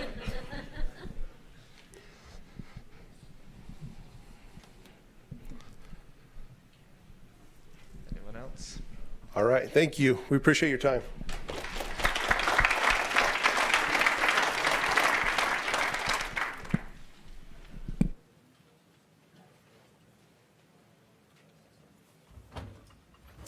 Hey, everybody. Happy to be here. Thanks to USTAR for the invitation. My name is Brigham Hansen. I'm a master's candidate in chemical engineering, and I work with Dr. John Hedingren. He's my advisor, and so he's right over there. He's going to wave. So my objective today is to explain some of the research we're doing with the objective that we'd like to find some individuals to work with and collaborate with where you have problems that we'd like to help you solve. And the objective being a collaboration where we both benefit, where it's a win-win. So that's my objective today. I'm going to talk about 3 brief just kind of projects that we're doing, give it a high-level overview, and to give you a flavor for what we do with our research and maybe how that could help you. Let's see. And then do I drive here? You do. Just and you can see it right here. Just the green, and there's a little bit of a delay. Okay. Just the green. Perfect. Thank you. So in our lab, our specialty is process modeling, process automation, and big data modeling. So, you know, lots of industries are being disrupted by automation solutions that are changing how things are done. And so it's important for us in these industries, gas and oil, to keep up and change so that we can stay competitive. So what are some of the opportunities? And what I want to talk about is what do you need to come up with an automation solution that's innovative and that's new and that changes how you do things. First off, you need a system model. And secondly, you need a computer optimization algorithm. So you need a model that describes your systems, what you can change, what are the inputs, you know, for example, imagine your house. You can set the heater, you know, you can turn the heater on, turn the heater off, turn the air conditioner on, turn the air conditioner off. And then how does that affect the temperature in your house? So you need models that describe your system, whether it's the oil field you're producing from, whatever it is, what are the inputs that you can do, where do you drill wells, et cetera, and how much do you produce, how much gas, different things like that. And once you have a model, then you can optimize. You can have the computer try lots of different configurations and say, this is what you should do to maximize your production and your profit. So those are the kinds of solutions that we're coming up with. And you can do those whether they're directly data-based with an empirical model, or you can use a physics-based modeling approach. So, okay, I just want to illustrate what we're talking about when we say predictive modeling. So in your car, you get on there, you get on the freeway, and you set your cruise control. It uses a feedback method. So it can tell how fast you were going in the past, and it sets your speedometer going forward. It's like driving backwards. So sometimes you won't exactly match the speed you want to go because of that. When we talk about model-based control, you have a model that describes how the car works, and you can predict into the future. If I step on the gas pedal 20% now, I know that in 5 minutes I'm going to be going 30 miles an hour, et cetera. And so you can solve that model and predict into the future what you should set the gas pedal now so that you hit the speeds you want in the future. That's what predictive modeling is. So this is a little animation that shows a temperature control example where you have a heater, you're trying to maintain a set point temperature like in your house. And you see you get really nice control with model predictive control where you hit the set point and you can hold it really nicely. This next animation kind of shows what's conventionally done with a proportional integral derivative or a PID controller. So it's using a feedback method, and then compared on the right is model predictive control. Notice that the PID controller in different operating regions, you get different performance because the system has some nonlinearity in it, but the controller can't detect that. But when you have a model that captures the dynamics of the system, then you get better control because the controller knows how to behave when you're operating in different regions. So some of the research that we've done, let's see, let me go back here. One of the applications that we've worked on is managed pressure drilling. So there's only a few things you can measure deep down in the ground when you're drilling thousands of feet below you. And so if you have a model that from what you measure you can extrapolate to other things, it can be really helpful so that you set your rate of penetration and other parameters to optimally drill wells. So that's one of the areas that we've worked in. Another area that we're currently working in, and USTAR has helped with this, is developing models that combine, rod pumping dynamics as far as sucker rod pumping units with the well and the reservoir dynamics so that we're developing controllers so that you could optimally set stroking parameters and design wells so you get better production. So in conclusion, if you have problems, if you have data and you're having trouble turning that into actionable items so that you can improve your profit, we'd like to work with you. These are some of the companies that we've worked with, some of the individuals in our lab. There along the bottom, we have current students. And some of on the top, those students, those are locations that they've gone to work. You'll see on their, underneath their image. So feel free to reach out to us. Dr. Hedgren and I are both here. We'd love to talk to individuals and see what we can get going. So thank you.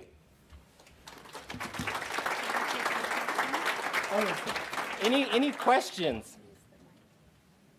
So I can take any questions you have, and yeah, I know lunch is next, so. Okay, great, thank you. So thank you for taking a minute and listening to these presentations. You can see there's some really exciting things going on. I just wanted to bring your attention on your chairs. You would have seen this little flyer. And the Utah Technology Innovation Summit is going to be on June 6th. There's a promo code if you're interested in attending. To hear more about innovation, there will be 4 different tracks and lots of things going on. And also, it's the opportunity for the governor's medals for science and technology. Those will be during the luncheon. So again, thank you for your time.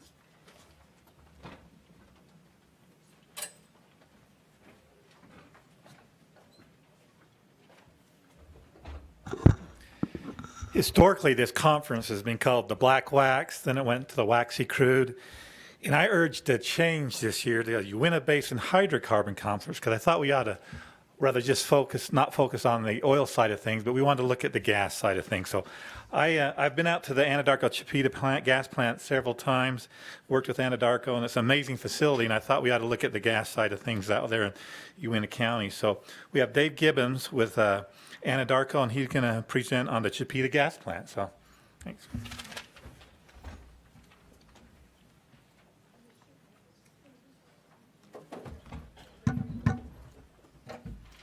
Thanks, John. Appreciate it. Glad to be here at the conference today. I do want to say we're getting closer to lunch. I think there's one little bit after me, but we are getting closer. If you hear any stomachs growling, it could be mine because the mic's here, but we're getting closer at least. Again, my name's Dave Gibbons. I'm with Anadarko Petroleum. I'm on the midstream side of the business, so the gas piece of the business. I've been hearing a lot about the oil side. It's kind of in favor right now, but I'll just give you a little bit on the gas side and what Anadarko does out here in the basin. Anadarko Petroleum Corporation, I'm sure everybody's familiar with it. Big company out here in the basin. We've got production assets.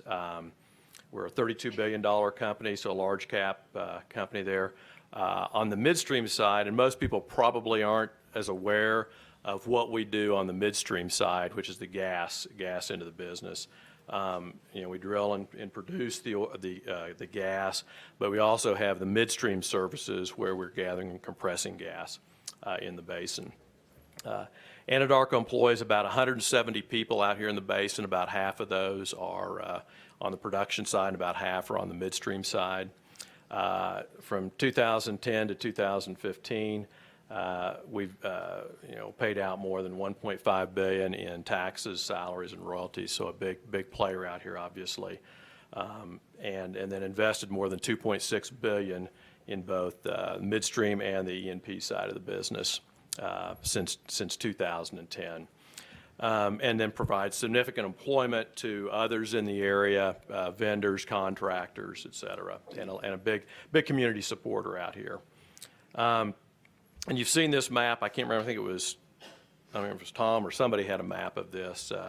Might have been Matt, but the Uinta Basin where we are. Anadarko primarily focuses on the greater Natural Buttes field, which, different from, say, Crescent Point or Axia, or Newfield, we're over in the gassier part of the play. It's the first discovery well out here was in December of 1952, so it's been here a long time. It'll be here a long time. As they had said earlier, a lot of multiple formations out here. So even on the gas side, we'll see, even though it's kind of out of favor right now compared to oil, we will see that in time it will increase, and we'll see more oil or more gas play out here as well. Greater Natural Buttes Field's a liquids-rich resource, meaning there's gas and there's also liquids associated with it: ethane, propane, butanes, pentanes, et cetera. It's very important to the value chain for the producers out here. Anadarko holds, on the E&P side, holds 178,000 acres in the area, about 2,900 operated wells. Current production is about 285,000 MCF a day, and with significant remaining resource. Obviously, with the stacked play, we see significant future out here for gas as well as oil. On the midstream side, which is what I kind of handle, I handle all of our all of the oil and gas infrastructure and midstream activities in Wyoming and Utah. So the Greater Natural Buttes Basin, as well as Southwest Wyoming and Eastern Wyoming for Anadarko. Here in Utah, we have a gathering system out here, about 1,200 miles of gathering pipe. We also have our Chipeta processing facility and an NGL pipeline that takes the liquids away from the area. This is a map of kind of our system out here. If you look at and this is probably about 30 to 35 miles south of Vernal, is where this is located. The gold lines out there that are kind of a mismatch of lines, that's all gathering lines laid in the area to collect the natural gas from the wells or well pads. The green stars with the names by them, those are our compressor stations.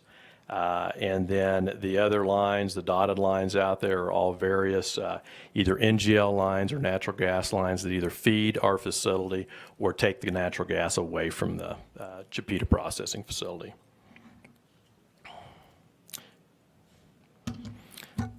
So when we look at everything we do out here in the basin, I always like to think about it as, kind of three segments.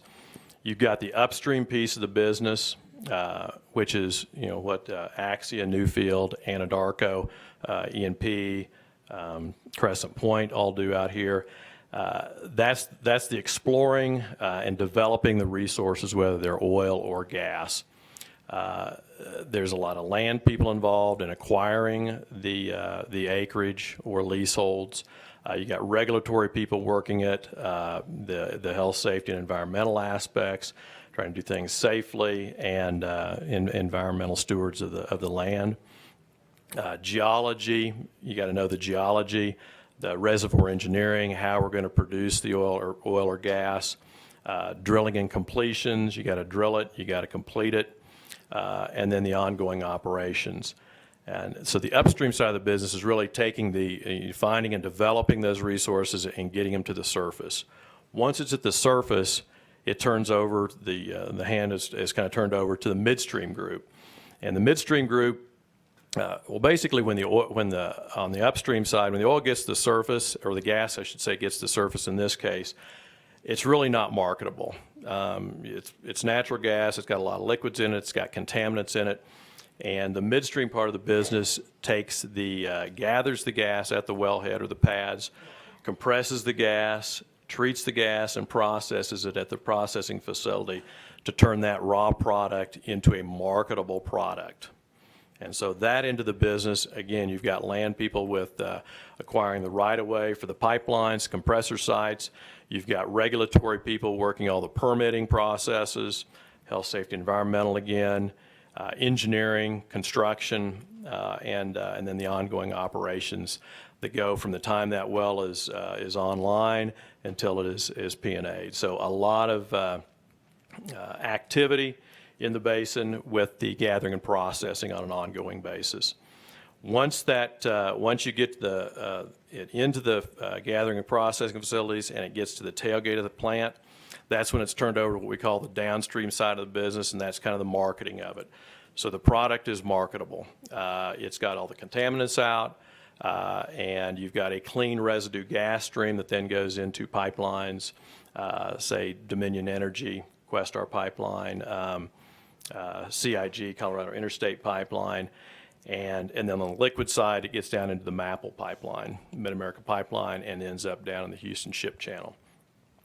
So the downstream side of the business does all the transportation, storage from the tailgate of the facilities onto markets. And those markets are going to be anywhere from, could be going to an LDC on Dominion Energy's pipeline. We'll take it from our plant to Salt Lake or to Vernal or Duchesne and into the local distribution companies and deliver that gas to your homes, businesses, or large industrial users on the system. Natural gas liquids go into Maple Pipeline, go down to the Houston Ship Channel to Mont Belvieu, and there it's fractionated into different products. They break down the liquids products that go into various chemical industries and other industries from that standpoint.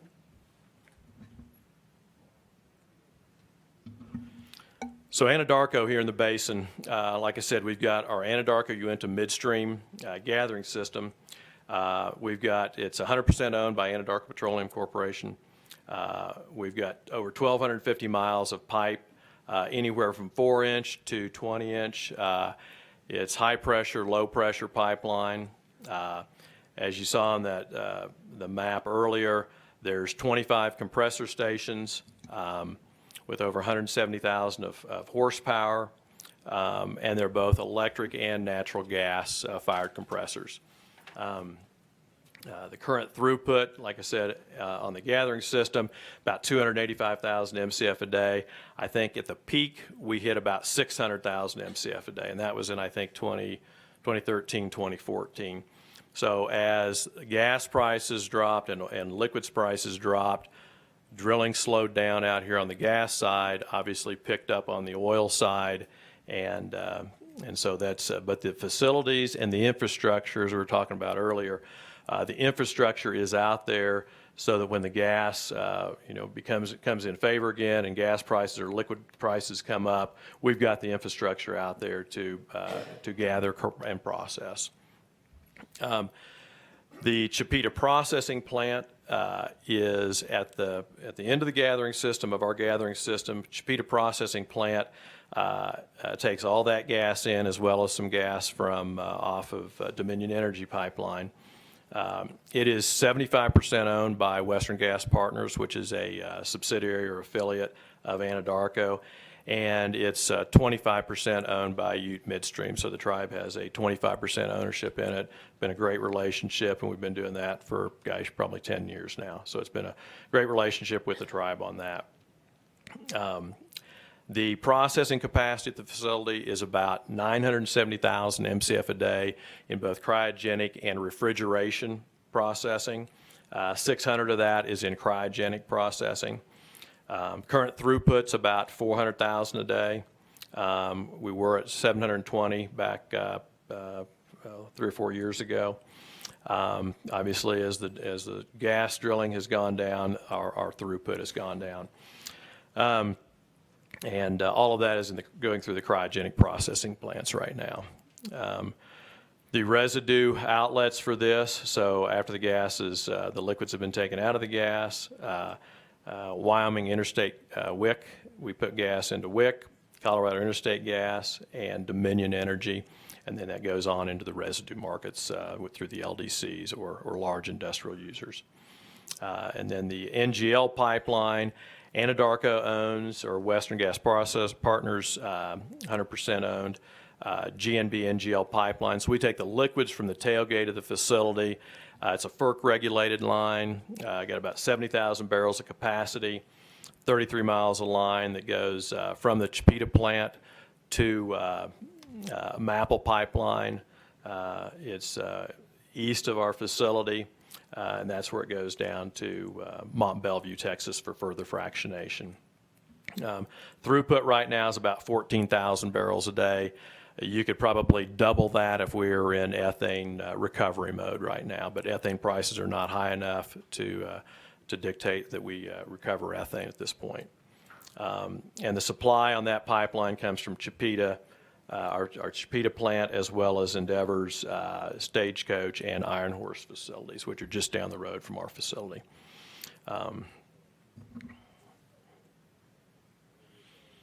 And then the other thing I want to talk about is and everybody knows, I mean, if you've ever been to a gas plant, and I know John's been, and Don Watts over here with Rocky Mountain's been out there, and a number of you others have probably too.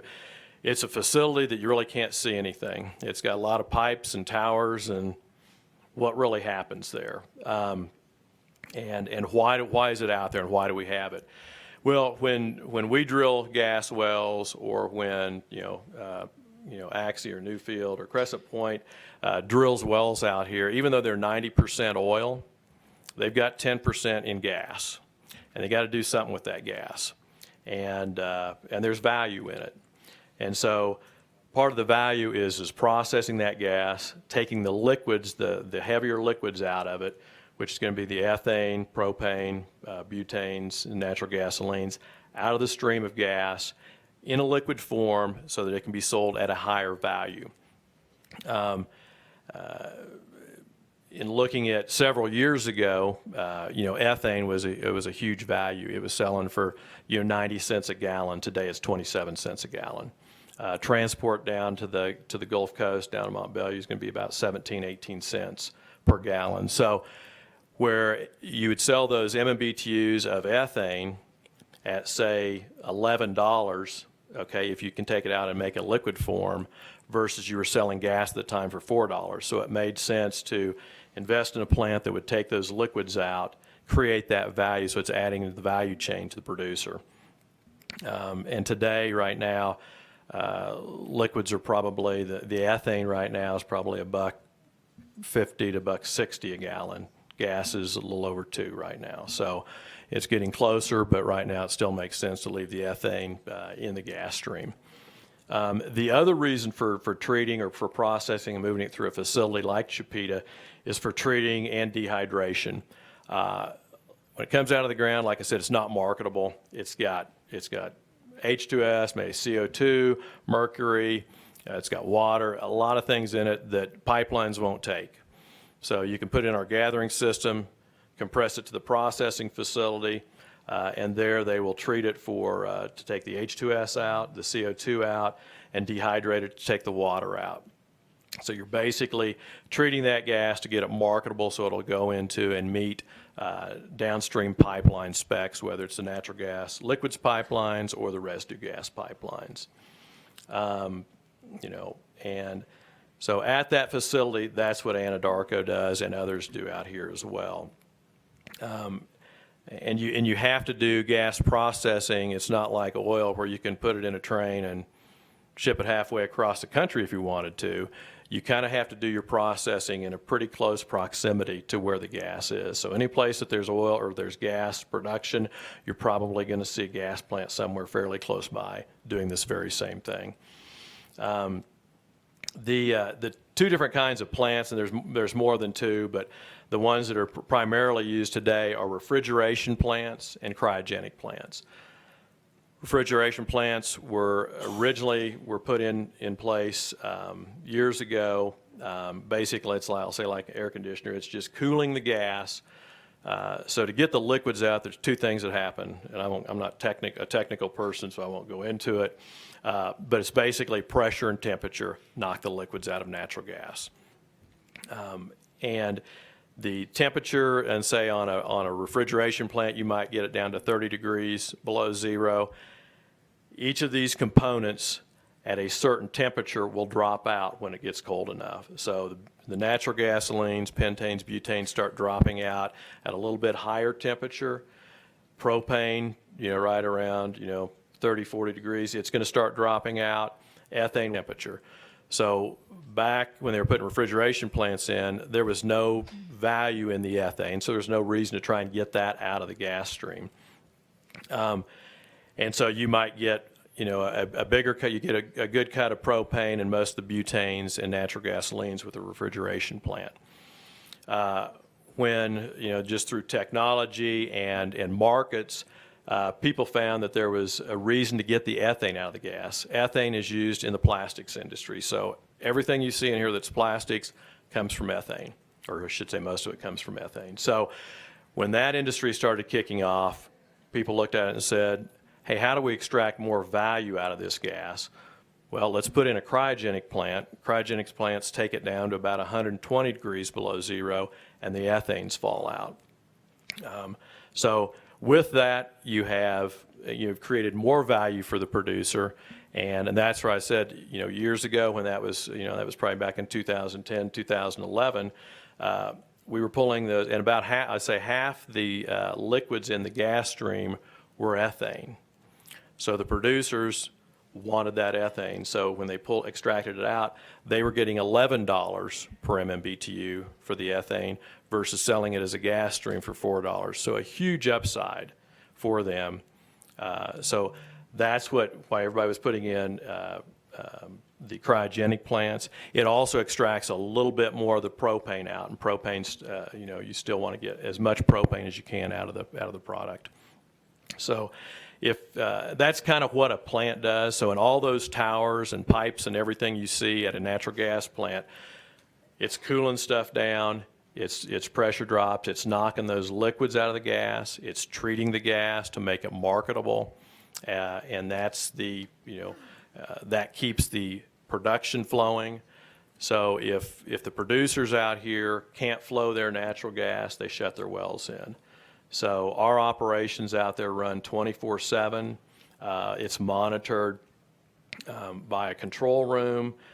We've also got what we call our IOC, another control room that monitors everything going on in the field. So if we see a compressor go down, temperatures are not right in the plant, they can immediately get on that, make corrections, and make sure the plant does not shut in so that we don't shut production in the field. Because the last thing these guys want to do is see their wells shut in and their oil production shut in. So even though the focus is all on oil right now, gas, kind of taking a back seat, it's always going to be there. You're always going to need gas, gas processing facilities to keep the oil flowing and to keep gas flowing when gas prices go up and liquids prices go up and people are drilling for gas out here.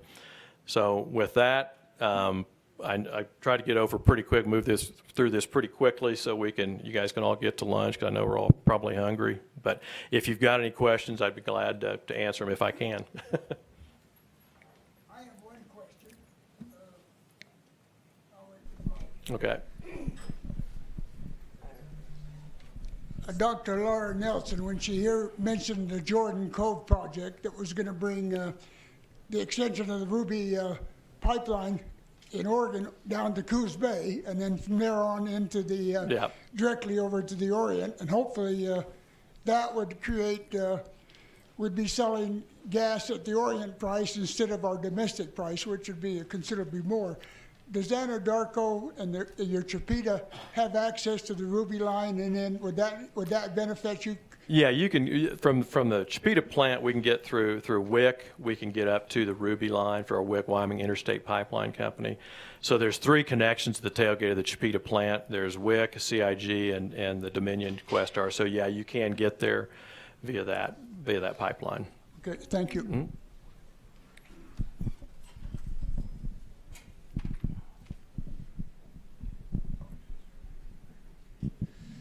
Any other questions?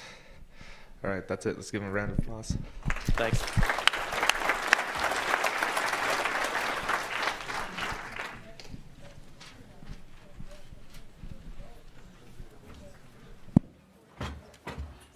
Okay, everybody's been trying to get us to lunch. Everybody has been trying. We're getting close. First thing we want to do is we've got Irene Hansen and Sylvia Wilkins. They're going to give you a quick little update on the BEAR program. And we're going to have Lee Peacock come up for just a minute, and then I am going to say thank you to everybody, and then we'll go to lunch. Okay? First of all, thanks everyone for being here today. The BEAR program stands for Business Expansion and Retention. They're one of our lunch sponsors. They give each county, Uinta and Duchesne, and other rural counties, a little bit of money every year, and we use that to visit businesses. So we have our outreach specialist, Dorothy, if you would stand. She's a consultant. Raise her hand. She's clear back here in the corner. She's probably visited about 200 of our businesses in the last year, taking them information. We're reaching out especially to a lot of the companies that probably do business with the production companies, the smaller ones, independents, contractors, telling them we take them out a packet like this. They're specialized, each county, about tax credits, grants, things that are available to their companies. It's been especially critical during this downturn because we know how important it was to the production companies that some of the service companies be able to sharpen their pencils too, and a lot of them really had to retool to stay in business. So we're excited that we've been able to do that. Dorothy does have cards back there. If you want her to come and see you, or you know a business she needs to visit, we will gladly do that, and look forward to that program continuing with the state. I think Duchesne and Uinta counties are doing it best and kind of leading the way in the state of Utah. We've seen some big results. The other thing is Sylvia and I are going to have a booth at a conference. It's the ACE conference. It's a national conference being held in Salt Lake City of geologists, about 6,000 geologists and engineers from around the world. And they will be descending on Salt Lake. We're going to have a booth there to brag about and talk about the basin. If you want us to recruit a geologist for you, come to us, because we're going to be promoting our area like crazy. We'd love nothing more than to put one in our trunk and bring someone home with us. So if you're in that position, and before I turn some time over to Sylvia, I want to thank you and tell you what a privilege it is. Someone said earlier about what good neighbors our production companies are, and they truly are. You make our jobs extremely enjoyable because we brag about you, we brag about our area, we're proud of what we do, and we are, and we're thankful, and we see it every day. I always want to sear those moments into my mind when I'm with a group of people and I see kids and families, whether at the rec center or at the baseball diamond, and I realize they're here because of this industry and the good work that you do. So with that, I'm going to turn some time over to Sylvia. No, Irene asked me if I wanted to go first, but I told her to because it's so much easier to follow up after she says everything, then I don't have to say a whole lot. But anyways, I want you guys to know that we're your biggest supporters. With this BEAR program, we were able to restructure it in our communities last year and able to put a personal touch on it. Rather than sending somebody out to take a survey, we can actually send Dorothy in to find out what your needs, your concerns are, and how we can support you better. So we want to be your biggest supporters, and please come to us if you have any questions or anything we can do for you. So thank you. And then mark the calendar for your conference. Okay. And no one, please eat, guys. We are getting fewer in number, but we've got Dutch ovens, so please eat and take a plate with you.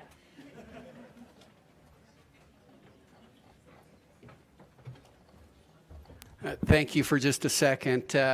This evening at 6 o'clock in the Crossroads Community Center in Roosevelt, we will have a quarterly community outreach dinner. These dinners have been held for several years now. They're a cooperative effort between our organization, the Utah Petroleum Association, the Utah Royalty Owners Association, and Uinta and Duchesne counties to try and kind of bridge that gap of communication between the oil and gas industry and local community residents.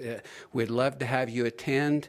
If you haven't RSVP'd, you're welcome to come anyway. I'm sure my assistant will hate me for saying that, but we'd love to have you show up. Just one other thing.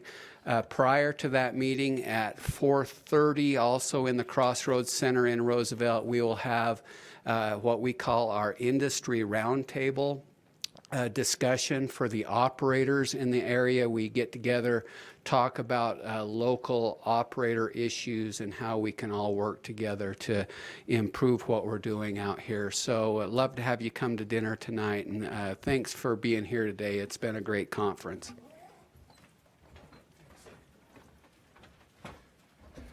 I had an 8-track player in my Volkswagen, and then when Tom mentioned this morning about directional drilling, then I heard all of the things that we're doing today. Anybody remember Columbia E&P? Nobody? Moab, Cane Creek, directional drilling, about 1990. East Tex, computerized bit, 400 to 600 foot of horizontal leg. Yeah. We have come a long ways. Anyway, thank you so much. We very much enjoy the relationship we have with the industry here in the basin. Thank you to everyone, the speakers who came today. Thank you for the sponsors, especially the sponsors, and of course, John Rogers and the Division of Oil, Gas, and Mining, and the name Uinta Basin Hydrocarbon Summit. The last thing, before giving you directions to where to eat, Uinta Basin Energy Summit, Wednesday and Thursday, the 29th and 30th of August, 2018. Things will be, registration is $50. I think these are all on your chairs if you haven't seen them. There's more around and available. And if you're interested in being a sponsor, take a good look at the second page. And it talks about, sorry, leaning against that, talking about gold sponsor, silver sponsor, exhibitor sponsorships. So with that, now it's time for lunch. Out the doors, hang a left, the double doors on your right, go through there and get yourself something to eat. Thank you all for coming.